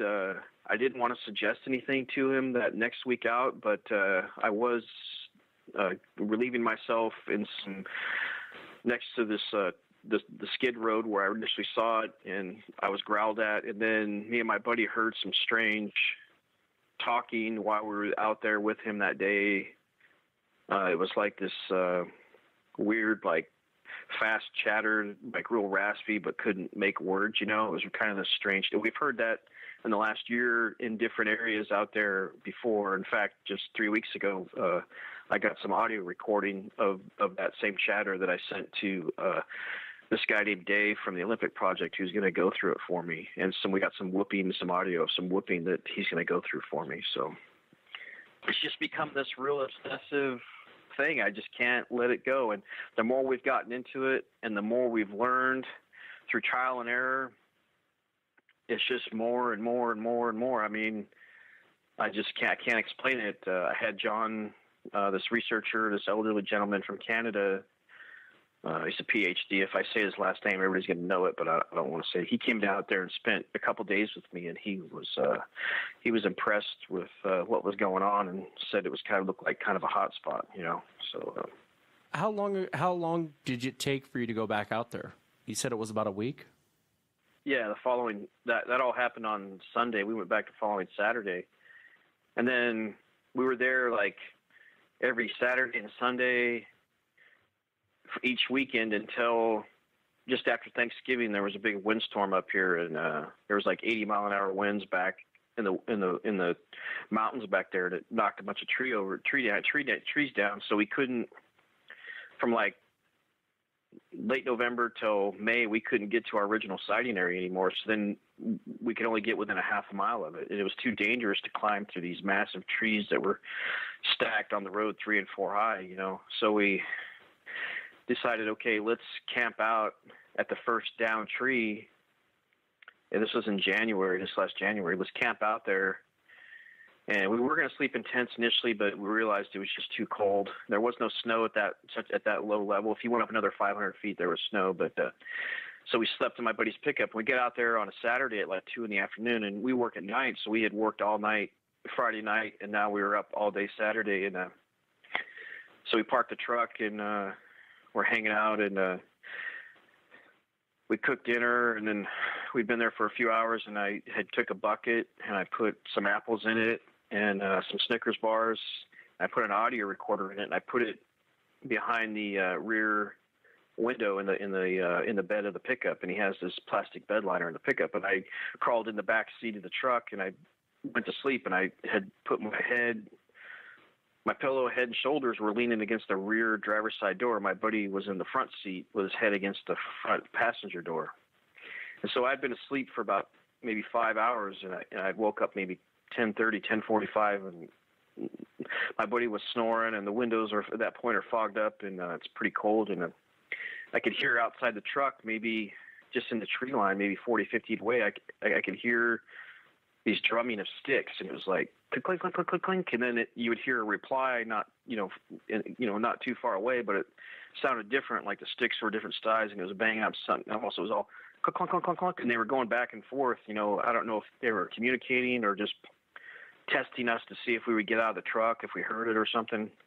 So I was listening to that, and then it stopped, and a few minutes later, I hear some popping of branches, like right next to the truck, and I thought I heard something walk up to the truck, and I'm like freaked out at this point. Well, then I feel the plastic on the door, the door panel into the truck. I feel myself being pushed on, like something's pushing on the door, and I thought, oh my God, it's right here at the door. It's like it's right here, and then I hear like a hand slap on the glass. And I think I sent you a picture of the kind of weird fingerprints on the glass on that door. And so I'm like, Doug, wake up, Doug. And he wakes up. He goes, what? And I said, dude, it's right here at the truck. It's pushing on the door and just slapped its hand on the glass. It's trying to look in. I go, man, I want to leave. And he goes, no, man. He goes, this is what we're out here for. So he just basically rolled over and started snoring again. So then I'm listening. I thought I could hear it walking around the truck, all the way around the truck, and then it came back to my side, and I hear the bucket that was right behind me in the bed. I could hear it be pushed around on the plastic bed liner, and it would stop, and then for a few minutes, then be pushed around again, and it would stop, and that went on for maybe 45 minutes to an hour, and then I laid there probably till 2 a.m. listening for other stuff, and I didn't hear anything. I'm thinking the entire time, the assault's coming. They're going to roll the truck over. They're going to bust the windows out. They're going to kill us. And obviously it didn't happen. So I think I fell asleep around 2, and I woke up about 7, and I get out of the truck, and it's now light out, but the bucket's now on the tailgate. And I run back there, and the bucket's empty, and I'm like, yeah, man, we got some great audio. But then I realized the audio recorder's gone. It's not in the bucket. It's not in the bed of the truck. It's not on the ground. Couldn't find it. We looked around for it. We couldn't find the audio recorder, and it was a cheap audio recorder. I wasn't too worried about it, but I thought, well, there goes the audio. We're not going to get any audio. So then, through trial and error, prior to that, I would set cameras up in my buddy's truck, and we would get rock throwing at the truck, and we were trying to get audio or video of them trying to get into the truck, and we knew through previous video, listening to the audio, they had tried to open the door handles and were constantly throwing rocks and sticks to the truck, and they'd even broke my buddy's windshield. So I was trying to set up cameras in the truck. I was setting up one on the dash, and I was setting up some on. Yes, I do speak, but I'd be talking over the story, right? So on the center console, one looking out each door. We decided when we walk away from the truck, we're going to leave the doors open. And so my buddy was cooking breakfast on the truck, and we ate, and so we get our backpacks on and firearms, and we used to carry sidearms and a shotgun or a rifle, but now we don't carry shotguns and rifles anymore because we found we get our best luck without them, because I think they probably seen hunters out there, and they know what those big black sticks that go boom do. So we don't carry long arms anymore. We just carry a sidearm. And so I turn the cameras on the truck, and we leave the doors open, and my buddy turns the camera on and my backpack on, and we start to walk away from the truck. And so we walk away from the truck, and we walk about a couple hundred yards, and we go around a slight bend in the road where you can't see the truck behind us anymore. And I realized, oh, I didn't turn my head camera on. So I turned my head camera on, and behind us, we hear these loud tree knocks. It's like from second 1 to second 11 in the video. Boom, boom, boom. And I turn around and look at my buddy, and he's like, let's go back. I said, no, man, we got cameras in the truck running. Leave it be, man. They're so we knew they were back at the truck at that point. So, we went through that day, and then we raced home to watch video and audio, and what we didn't realize is I watched the video of the camera that was on my backpack. And we're walking away from the truck, and these two trees to the left of the truck, they're in the ground next to each other, and they come up, and about 5 feet up, they break off into a Y. There was a Bigfoot standing behind those trees, and when he sees us walking away, he turns his head and ducks down out of sight. And I sent you some frames of the video. You can see it standing there, and then after it's ducked down, it's not there anymore.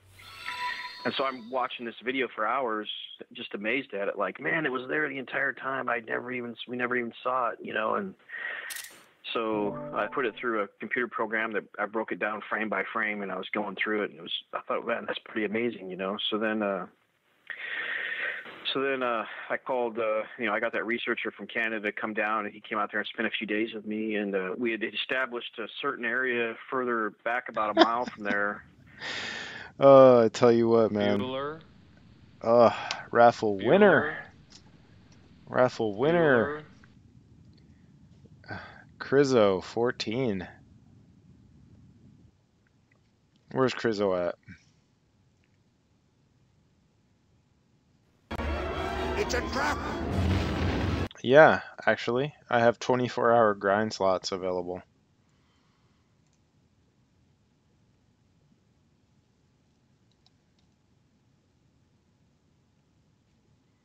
Yeah, what's your IGN, Kiraz? Here we go. Money talk. Here comes the money. Money, money, Dollar, dollar. Dollar, dollar.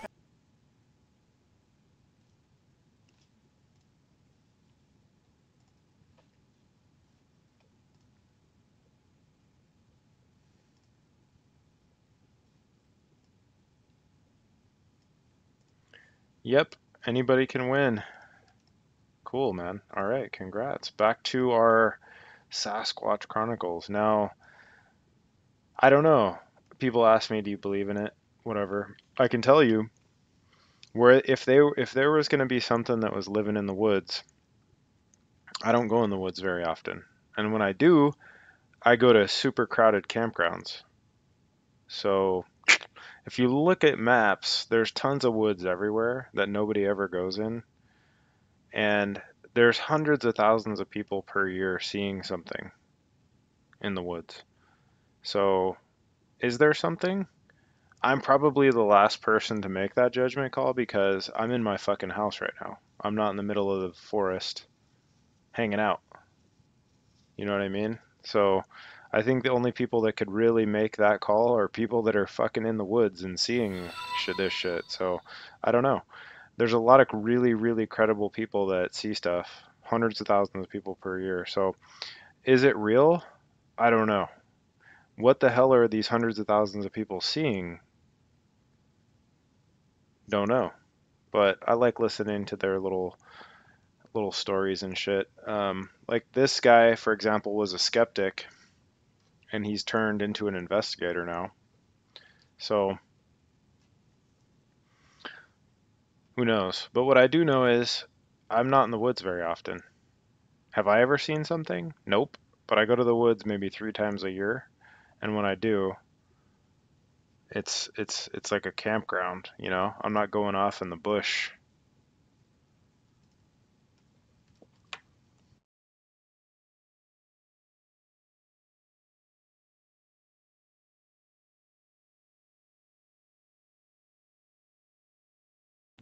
And I think we have one more pyro raffle, but let me see.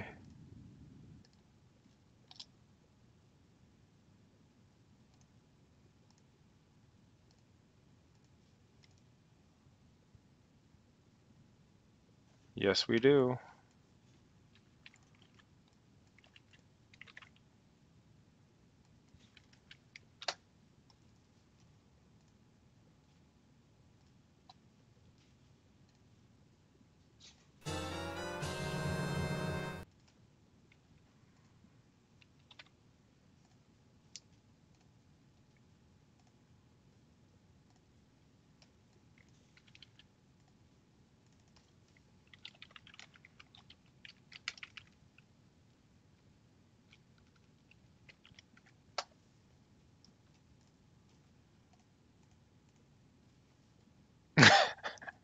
We kind of have one with Wookie.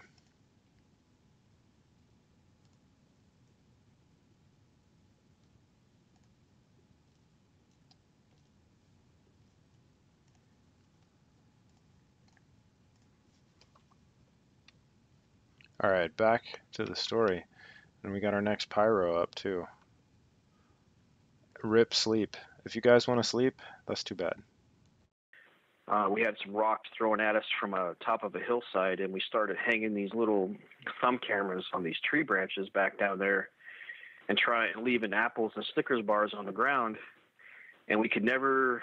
We'd leave the cameras there, leave for 3 hours, and come back, get the cameras, and go home and watch the video. You would hear rock tapping and tree breaking, but they would never step in front of the camera and get the food. But I thought, okay, I'll try something. Yeah, guys, happy Thanksgiving, man. Seriously. I'll put the food down and I'll hang the camera on a tree branch, but I'll point the camera away from the food, the opposite direction. So we come back there to get the camera. This time the food is gone. So cameras are giving something off. The lens looks like an eyeball, or the lens is giving off some kind of light they can see. And, these aren't infrared cameras. They're just regular video cameras, HD video cameras. So we do that again. Come back again, the following week or in the middle of the week. When I woke up from sleep in the afternoon, I'd go out there and do it real quick. Throw apples, a Snickers bar on the ground on the side of the road there, point the camera at it, and I'd come back a couple hours later, get the camera, and go home and watch it. And we'd get tree knocking and rock tapping from. It sounds like it's coming from up on this hillside where I've had rocks thrown at me from before. They wouldn't step in front of the camera to get the food, and then we'd come back the following week, do it the other way. We'd point the camera away from the food. We come back, the food's gone. So there's something about the camera. I can't explain it. We can't figure it out. We don't know what's going on. Does it worry you going out there and leaving food out for them and trying to, I don't want to use the term welcoming, but trying to bring them in? Does it worry at all? I mean, are you worried about your safety at all? Well, yeah. You mentioned that.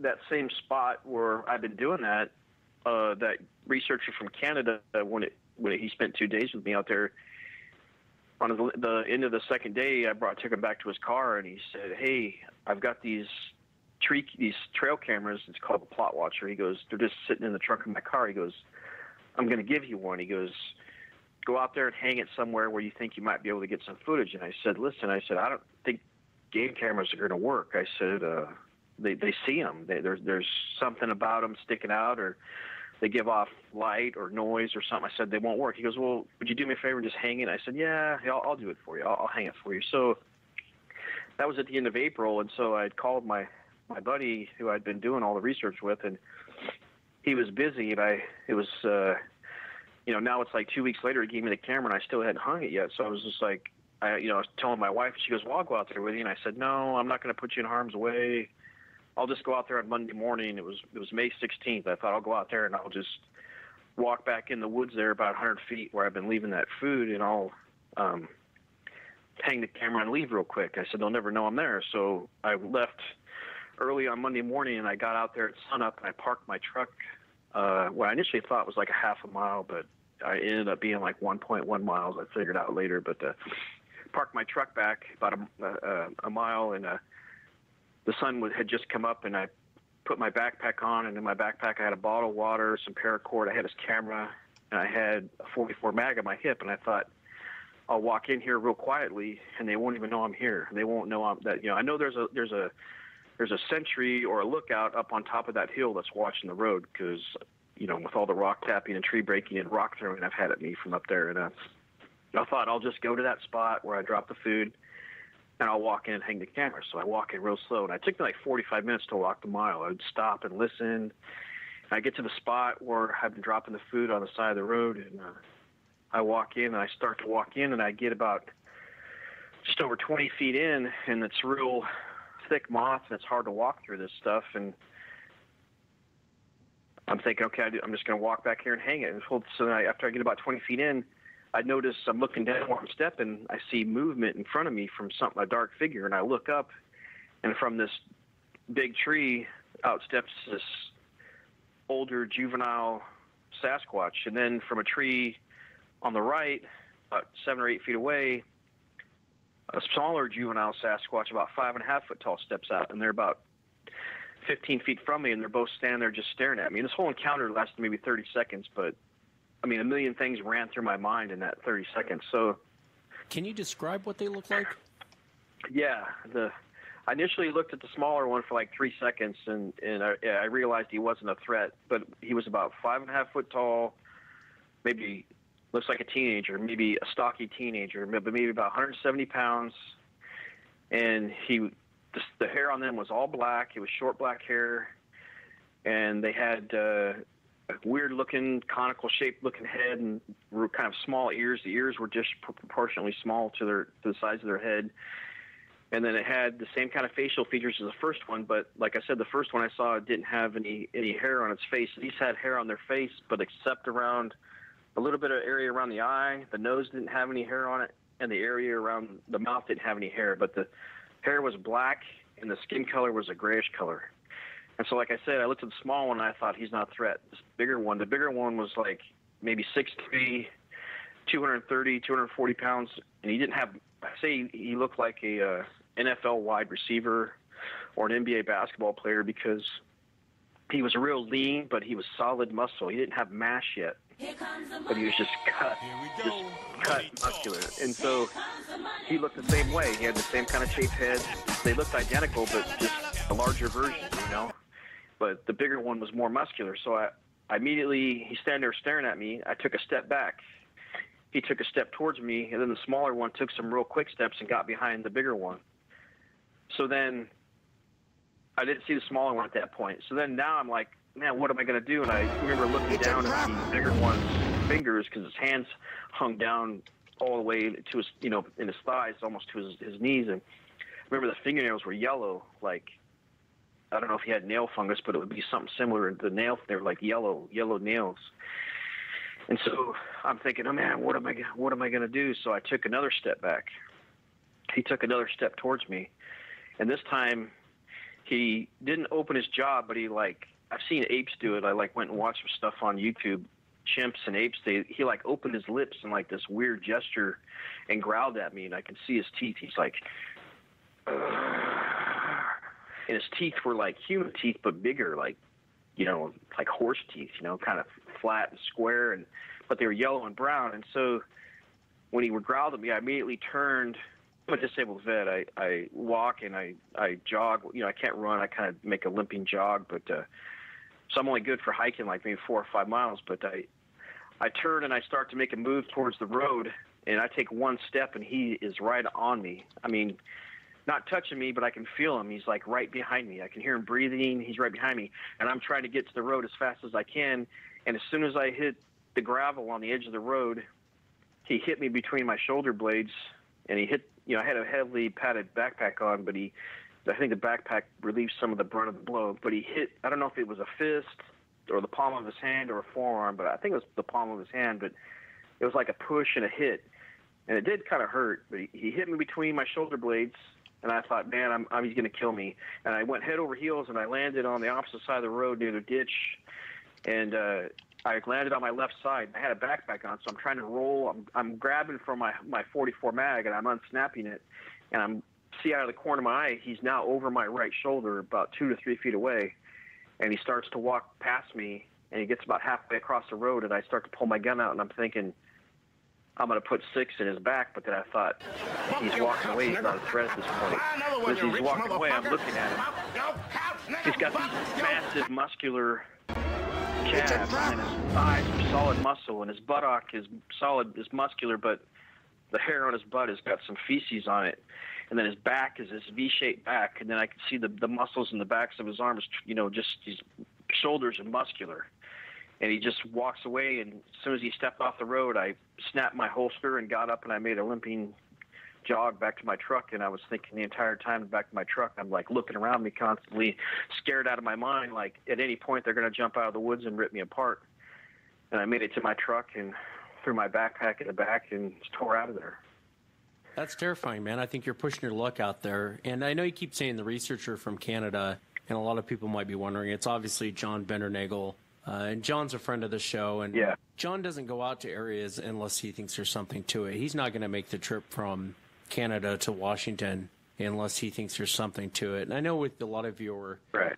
You haven't released any of the videos that you've taken, but you have sent me some screenshots, and there's definitely something going on in that area. I mean, you have pictures of footprints and broken trees, and I know you even have a picture of what appears to be a creature between the trees, as you mentioned earlier. Do you think you're pushing your luck a little bit in this area? Maybe a little bit. I don't know about right there. I think what happened in that point was I've left food and apples there so many times and then left. I never stepped into the woods. So I think they probably knew I was there. I don't know how they knew it. I parked a mile away and walked in. Somehow they knew I was there. They thought, oh, that guy that leaves those red things and those sweet treats is here. Let's grab the food after he leaves and, we'll get it, Well, this time I didn't drop any food. I walked in and they were waiting. They either had a choice. They could either run or they could confront me. And so they confronted me. And then when I turned around, what really was odd is he was right on me within one step. I could hear him breathing. He wasn't touching me, but he was right behind me. He waited until I hit the gravel at the edge of the road and then hit me, as if to say, you stay out here, don't come in here.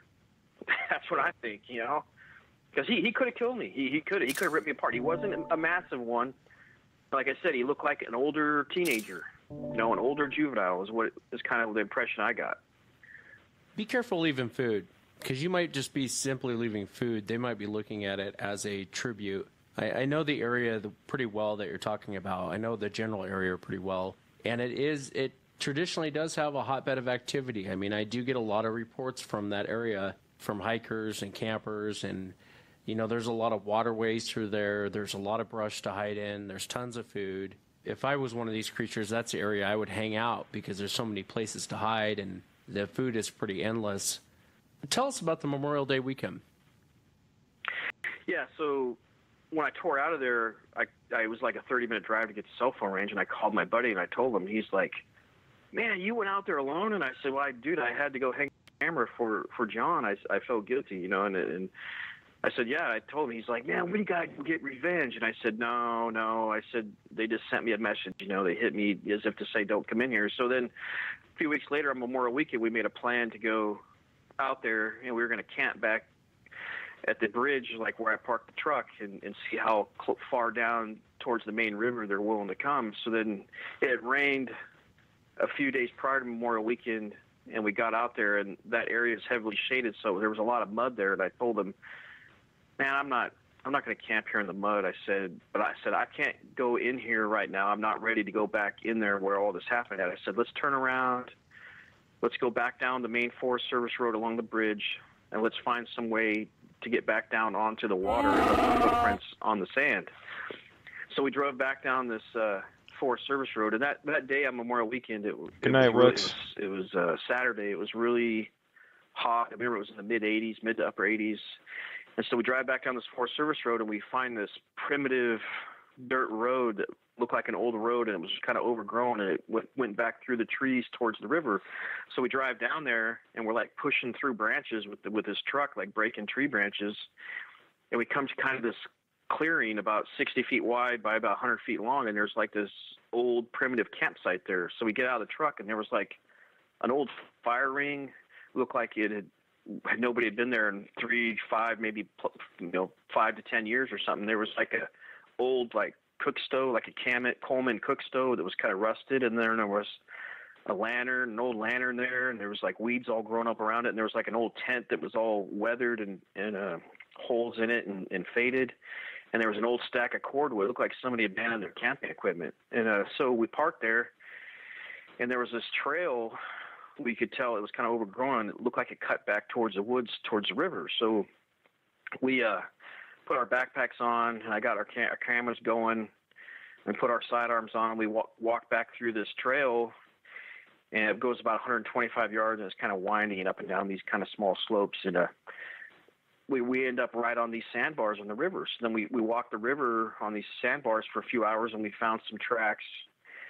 And so we come back and we hike back through, and we get to the truck, and by then it was like 5 o'clock, and I was kind of beat, and I told my buddy, I said, let's just camp here, man. I said, we're like miles, 5 miles from the original sighting area and the other activity. Let's just camp here, man. Nothing will happen, And so we set our tents up, and my buddy brought a portable gas grill, and we cooked some steaks and baked beans, and then we had some potato salad, and then we cleaned up, and both of us forgot to bring a camping chair, so we were sitting in his pickup truck, and it was like, I don't know, it was still light out. It doesn't get dark until after 10 o'clock that late in May, and so it's just sweltering hot. It's like we're like, but we worked all night Friday night. Now we're up all day Saturday, and we're like nodding off. And about 7:45, we hear in the tree line out to our left, we hear a whoop, and then directly behind us in the trees, an immediate response, another whoop, and then another response to our right in the trees, another whoop. And it was like this triangular, like they were surrounding us. And look at my buddy, I said, man, I can't do this, dude. I said, did you hear that? And he goes, yeah, I heard it. And I said, I can't do this tonight. I said, I can't do it. I said, I don't want to be here. And he goes, don't worry. He goes, maybe it's just coincidence. Maybe they're just going to watch from a distance. And I was just, after what had happened, I wasn't ready for it, And so it was just after 8 o'clock, and we had both been up for like 30 hours at that point. We're like nodding our head off, in the truck, like going to sleep. And I said, I'm just going to hit my tent. I said, maybe I'll just so tired, I'll just sleep through anything that happens. So my tent was like 2 feet from his right rear wheel on his truck. There was like 2 feet space, and then he was further away about 6 feet.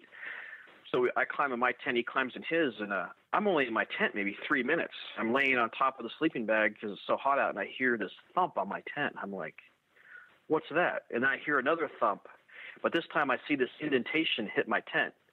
And I thought, man, they're throwing rocks. So I called out to my buddy. I said, Doug, they're throwing rocks. He goes, yeah, I know. He goes, my buddy, what he did, he left the screen off of his, the rain fly off of his tent. So he just had the screen above him. And he goes, yeah, I know. He goes, one just hit the screen above me. And I said, I can't do this, man. I can't do it. I can't do it. And he goes, just go to sleep. Man. So within 15 minutes, he's snoring away. And I'm laying there, and I'm just like freaked out of my mind. And they're throwing rocks. So they just hit my tent. Thump, thump, thump, thump, thump, thump. And then maybe after 9 o'clock, I heard this weird thumping noise, and it wasn't rocks thrown at my tent. It was, I couldn't explain it, but it sounded like it was just like right outside our tent, like right at the tree line. Like if I had stuck my head out, I could have saw him. And it was coming from all sides of us, like 3 or 4 sides of the campsite. It was this thumping noise. And I thought, when I went home after this, I thought, what was it? I got online, and originally I thought it was they were pounding their feet on the ground. But then I talked to some other people, and they had suggested maybe they were pounding their chest. And I kind of think that now. At first I thought it was them pounding their feet and intimidation, but then it sounded more of not feet to ground. It sounded more of fist to chest. It was boom, boom, boom. And it was coming from all sides of us. Boom, boom, boom. And they were trying to intimidate us. Well, then that went on for a while, and then they continued with the rock throwing, and then it got quiet, and then it got dark. And at that point, I'm just freaked out of my mind. And I remember when this happened, I looked at my watch. It said 10:32. But at 10:32, right next to our campsite, I hear this tree. It's all crack, crack, boom, and they pushed the tree over. And I'm just like, freaked out of my mind. I'm laying on top of my sleeping bag. I have the backpack in my tent. I have my hiking boots off. I have 2 handguns in there. I have a Smith & Wesson 500, which is a 50 caliber, and I have an F&X 45. And the Smith & Wesson holds 5 rounds, and the 45 I had 4 magazines. Each holds 15 rounds. But I don't like to shoot the 500 because it's pretty powerful. It's kind of it's not fun. It's not a fun shoot. It's pretty painful. So I'm laying there and I'm just freaked out of my mind. I'm so dead tired and scared. I'm just shivering, like a scared puppy in there. I mean, I was literally shaking, thinking, what's going to happen? Well, then after the tree pushover, it got quiet for a little while. Then about midnight, I looked at my watch and I heard this. When a woman has like these long fingernails and she touches maybe the hood of her car, you can hear like a tap. Well, it was like dead silent out there. And I'm right next to the pickup truck. I hear like this tap on the truck. It was like fingernails maybe. And I hear it tap it 3 or 4 times. And I hear something slowly move between my tent and the truck. And that's only like 2 feet of space there. So it's literally like inches from me when I'm in the tent. And it walks past my tent and I could hear it walking through the campsite. And I think at that point one of them obviously came in to get a closer checkout and check us out. And so then it left. I didn't hear anything. And then a little while later, maybe 15 minutes later, I hear these footsteps come running towards my tent like it's charging my tent. Boom, boom, boom, boom, boom, boom, boom, boom, boom, boom. And it gets right to my tent, stops. I'm like, I'm in my tent, I'm shaking, I mean, I picked up my 45 and I had the safety off and I had the hammer back and I'm like freaking out of my mind. And I hear this, when you grab one of those blue tarps, it's like plastic and you squeeze it, it makes like a crinkling noise. Well, your tent is made of nylon, but you have like a waterproof tub in the bottom of your tent that's made of that like tarp material. So I'm hearing this, it's like whoosh, whoosh, this crinkling noise. And I'm like, man, what is that, And I'm laying on my sleeping bag, and I could feel the floor of my tent slowly being pulled underneath me a little bit. And so I'm like, what's they're going to pick my tent up and drag it away. So I had a headlamp on, and I turned my headlamp on, and my tent was this octagon-shaped camouflage tent. And it says a 3-man tent, but, I mean, maybe 2 people could fit in there. But each octagon side is maybe 2 to 2.5 feet long. And where my feet are at, on that end, I turned my headlamp on. I thought when I turn my headlamp on, it'll stop. Well, it didn't stop. I could see something. I would totally shit and piss all over myself if I was in the woods and like shit's like pulling on my tent and throwing rocks. I mean, and it's fucking pitch black. What the fuck? Grabbing the bottom of my tent, and I could see these knuckles. These like hands are like twice as big as mine. I can see these knuckles pushing in on the nylon. That's all whoosh, whoosh, whoosh. And then it ran off. It was all boom, boom, boom, boom, boom. And then 5-10 minutes later, again, charge my tent. Boom, boom, boom, boom, boom, boom, and run towards my tent. Stop and do the same thing. Whoosh, whoosh, whoosh. So, every second of that night seemed like a minute, and every minute seemed like an hour. I laid in my tent. Sometimes they'd run off and they'd be gone for maybe 10 or 15 minutes, sometimes a few minutes. And a few points I did maybe nod off because I was so tired. But, when you're dreaming and you dream you're falling and you wake up and you're like jerking, like what's going on? So every time I dozed off for 5 minutes or 10 minutes, I'd wake up like scared, like what's going on, And maybe I fell asleep 3 or 4 times throughout the night, but it went on the entire night. So at one point I'm sitting there on my butt, and they're doing it again. I have my headlamp on, and I'm saying to them, I'm thinking, okay, I'm going to speak out because I was trying to be dead silent without them being able to hear me in there.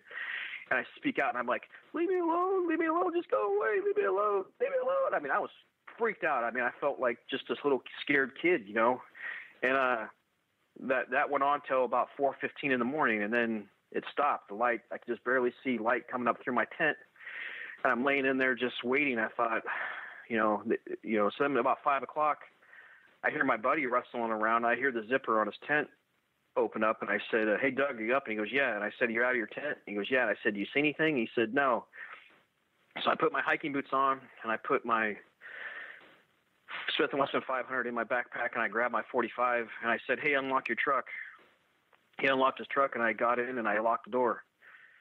I grabbed my backpack and my gun, and I got in and I locked the door. And he comes over and goes, "What are you doing?" I said, "I want to leave now. I want to go right now. I want to leave now." And he's, "What's going on?" I said, "You don't know what went on." At one point, he did call out to me in the middle of the night, maybe around 2 o'clock in the morning. He had called out to me. He said, "Hey, Mark, are you awake?" And I said, "Yeah." I said, "I've been awake all night." And he goes, "They're in the campsite." He goes, "One just walked past me. I felt the vibration on the ground." And I said, "Dude, they've been in the camp all night. You slept through 99% of it." I said, "I haven't hardly slept at all. I haven't slept, you know." And then he fell back asleep, 30 minutes later. But, in the morning, I was just like, "I want to go. I want to leave." He goes, "Don't you want your tent?" I said, "No, I don't want to leave it." And he grabbed his tent and sleeping bag real fast and threw it in the back of his truck, and we got out of there. I said, "I'm done, man. I'm not doing it anymore. I'm done. I'm done. I had enough." Said they screwed with me the entire night. It was the worst night of my life. I thought we were done for, dude. I said, "I'm done." But I still wasn't done. I've been out there half a dozen times since. Yeah, no, it's kind of an adrenaline rush, and it's interesting too. Your friend Doug, who grew up in Oregon, grew up hunting, and had never seen anything, and now he goes up there all the time with you. He obviously knows there's something to it when he goes up there with you. How often do you guys go up there? Well, we went up there every weekend the month of September. The last time we were out there was 3 weeks ago today. We camped out over there. But I went to that International Bigfoot Conference in Kennewick on, what was that, Friday, Saturday, Sunday, and then we were out there on Labor Day weekend. That Monday we were out there just for the day, walking the riverbanks, and we got a print, and then we were out there 3 weeks ago and overnighted in a different spot, but this time we slept in his truck, and it was in a completely different part of the valley, miles from any of this other activity, and we got some samurai chatter, and we got some whooping on audio, and we got a footprint, and I sent you the footprint. It's in like thick moss, a photo of it. And how long ago did your encounter happen? Your first encounter? That was on September 13th, 2015, so it's only been a year. And we've been out there dozens and dozens of times. I mean, sometimes we'll go out there like every Saturday and Sunday for 4 or 5 weeks, and then we might take 2 or 3 weeks off. And then we'll go out there every Saturday and Sunday for, 3 or 4 weeks again, and then take a couple weeks off. But do you ever go out there and nothing really happens? Yeah, we've been out there, nothing happens. Yeah, of course. I mean, not every time we go out there does something happen. I think there's been some stuff that we've gone out there and we didn't pay much attention to. Like, here's one thing that we just started noticing. I've seen them before, but I didn't pay much attention to them. Is we've been finding sticks shoved into the ground, like like someone broke a tree branch off and then stripped it of all the smaller branches and takes like a 4-foot long, like a 3-inch diameter branch and shoves it in the ground 6 or 8 inches. And I never paid much attention to that until I found on an island out in the middle of the river, a forested island, and we found 6 of them in a row in a straight line about 3 feet apart. And they were about 2.5 to 3 inches in diameter, about 4 feet long, and they were all shoved into the ground 6 to 8 inches, and they were in a straight line. And we could not, I can't figure out what it is. I had a researcher in Oklahoma tell me the same thing, and he told me this off the air, so it's never been on the air, but he said he keeps finding these sticks 4 to 5 feet long, 3 to 4 inches in diameter, stripped of everything, and they're shoved into the ground. And he said the areas he goes isn't areas normally people go. It's in the middle of nowhere. And he keeps finding these, and he couldn't figure out what they were doing or why someone, even if it was a person, why someone would do that, or if it's a Sasquatch doing it, why they're doing it. But I have had another researcher tell me that off the air. Yeah, well, I've seen them before, and I never paid much attention to them until I found those ones on the island shoved in the ground. And the only reason we even went out to those islands is a researcher named Rick Knoll. I don't know if you know who he is.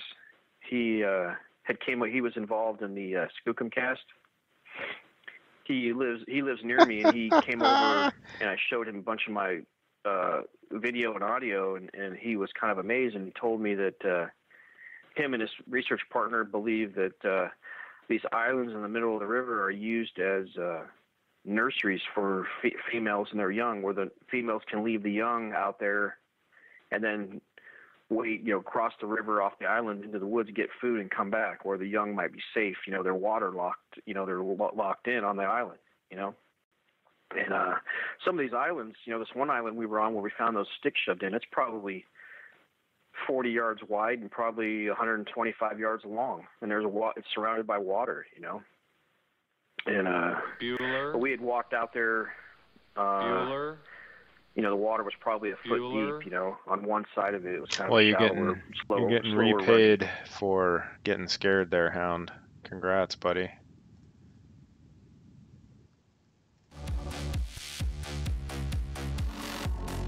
The Hound with 2 Ds.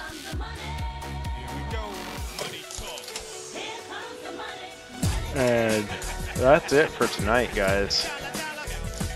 I consider that to be credit roll. So I'm going to put back on our part of the Sasquatch river. We were able Chronicles. to get out on there, but You just got your credit roll coins. we found some other stuff too that's kind of interesting. Is I didn't pay much attention to it the first few times I saw it, but now I'm seeing it more. Okay, we find a lot of footprints on these sandbars on the edge of the river that looks like they're coming right out of the water. Like the footprints come like right out of the water and walk up the beach. Well, what I've been finding lately is like if you were to like drag a broom across the sand and cover your tracks, what I'm finding is somebody or Bigfoot, I don't know who it is. It could be, I don't think it's another researcher because there's no other human tracks out there near these, where I'm finding these. Something is taking a tree branch, and as it walks out of the river, is dragging it behind it, covering its tracks. And I found like 3 of those in different areas along the river. That's interesting. That's really interesting. So I don't, we come across them, and there's no boot tracks or human tracks anywhere around them, anywhere. So it's not. Hey, congrats to all the winners tonight, and I really appreciate you guys being here. You guys can get some sleep, and I'm going to keep playing the Sasquatch Chronicles for those that want to listen, and I'll catch you guys tomorrow.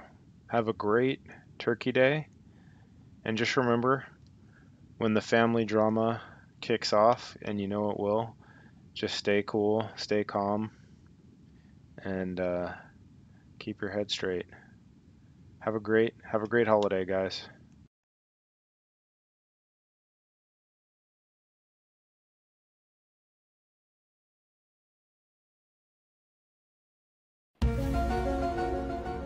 I can't explain it. It comes directly out of the water. Like one of them comes directly out of the water, goes up a slight bank, and then walks across the sand. And there's a fallen tree, but under the fallen tree, there's like a 4-foot hole, and then goes under the hole. And then as soon as it hits the tree line on the other side, the dragging stops. As soon as it hits all the heavy brush and moss, it stops, as if like they're trying to hide their tracks. Yeah, that's interesting. I can't explain it. I mean, I don't think it's a human doing it, because some parts of the river's moving pretty quick, and it looks like it's kind of 4 or 5 feet deep. Yeah, that's really interesting. I wanted to ask you, what is your ultimate goal with going out there? What are you hoping to accomplish? I realize it's kind of sometimes being an adrenaline junkie, you sound like one, and I mean that in a respectful way. But beyond that, what is it that you are hoping to accomplish? I know you've had a lot of experiences out into this area, probably more than most people, but it's interesting. I mean, you do have some very interesting evidence from this area. You do have some very compelling evidence, just beyond the stories. Some of the pictures you've taken, I haven't seen any of the videos, but some of the pictures and still frames you've sent me. I'd be real curious to hear the audio from David Ellis. I'd love to hear the audio that you captured. But what are you hoping to accomplish by going out here? I don't know. I don't know. I mean, I've been freaked out of my mind out there, where I swore I was never going back, but then a week or 2 later, I'm back out there. I can't explain it. It's just, maybe I want answers, maybe, or I don't see making any money off of it. I mean, I don't know how I would, I put a bunch of my own money into it, and audio and video equipment and time. Spent hundreds and hundreds of hours out there. I don't know. It's kind of this obsessive thing. I mean, maybe when I actually, like if that night we camped out there, if I'd gotten out of my tent, came face to face with 4 or 5 or 6 of them that were 7 and 8, 9 foot tall, maybe, I probably would never go back out there again. But I just can't explain it. I don't know. I don't know what I want. I guess I want answers, and I guess I want some solid video proof. I have some pretty good video proof. Like I sent you some frame shots, but I want better stuff. No, I get it, and it wasn't a trick question. I was just curious. I understand the obsession, and I think most people who've had an encounter can definitely understand the obsession with wanting answers, wanting to know what are these things. Yeah. One of the last questions I want to ask you is, what do you think these things are, in your opinion? And again, it's not a trick question. There's no right or wrong answer. I'm not really sure. Like I said, the first one I saw, it had a lot more human look to it, and maybe that's just because it didn't have any hair on the face, and the skin color was a brownish color. Then the other ones I've seen were and I did see another one out there. Both of us did, from about peering at us over a fallen tree on a hillside. It was peering at us. We saw the head bobbing up and down, and it had black hair and gray skin on the face too. But I'm not really sure. I've heard you guys talk about 4 different types. I'm not really sure about those different types. Maybe there's some kind of relic hominid or something. I don't see them being apish.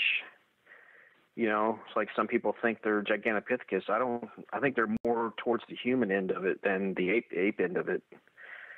But I'm real curious to find out about the 4 different types. I'm not really sure about that.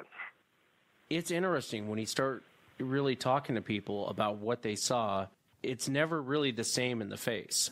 The general overview of the face is the same, but people will say it had more of a chimp look to it, or the facial structure was more chimp-like or more pug-like.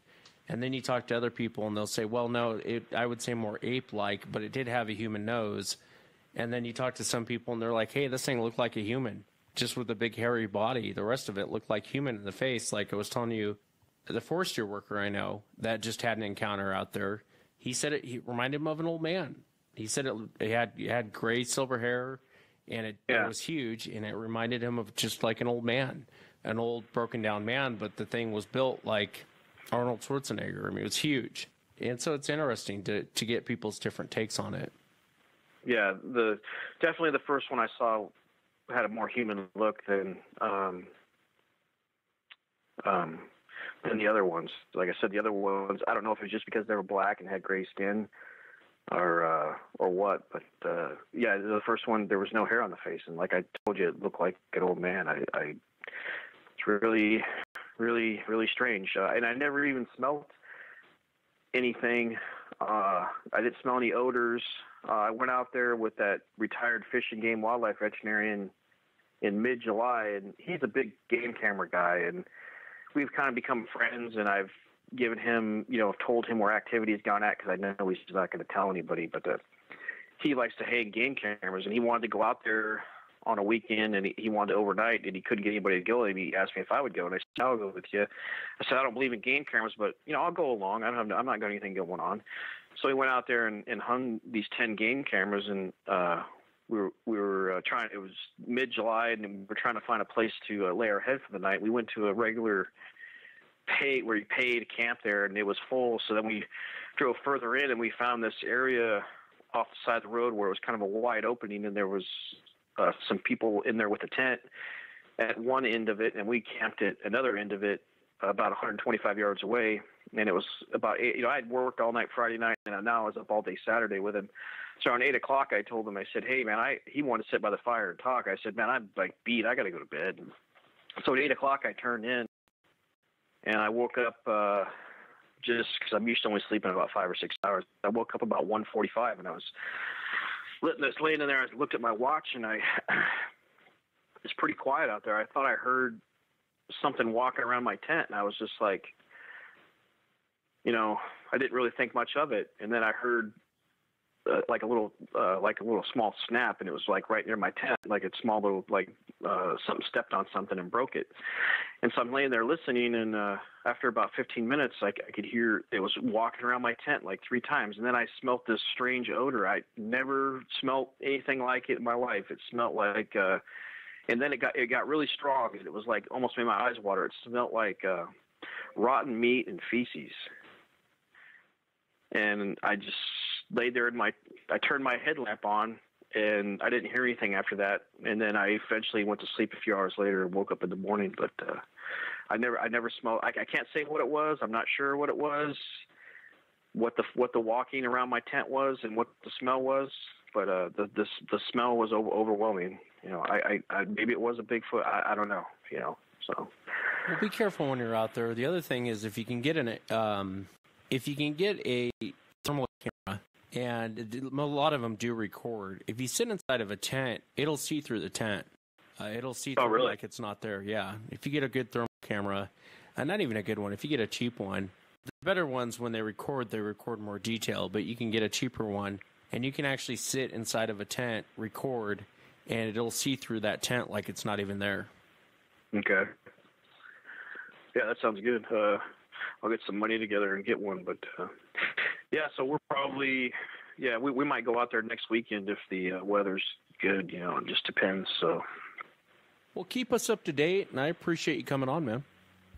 Yeah, no problem. Yeah, I'll come on again if you want, and tell you if more stuff happens in the future. So, yeah, no, I plan on having you back on, and I appreciate it very much. Yeah, no problem. Thank you. And that's it for tonight, everyone. Remember, if you've had an encounter, shoot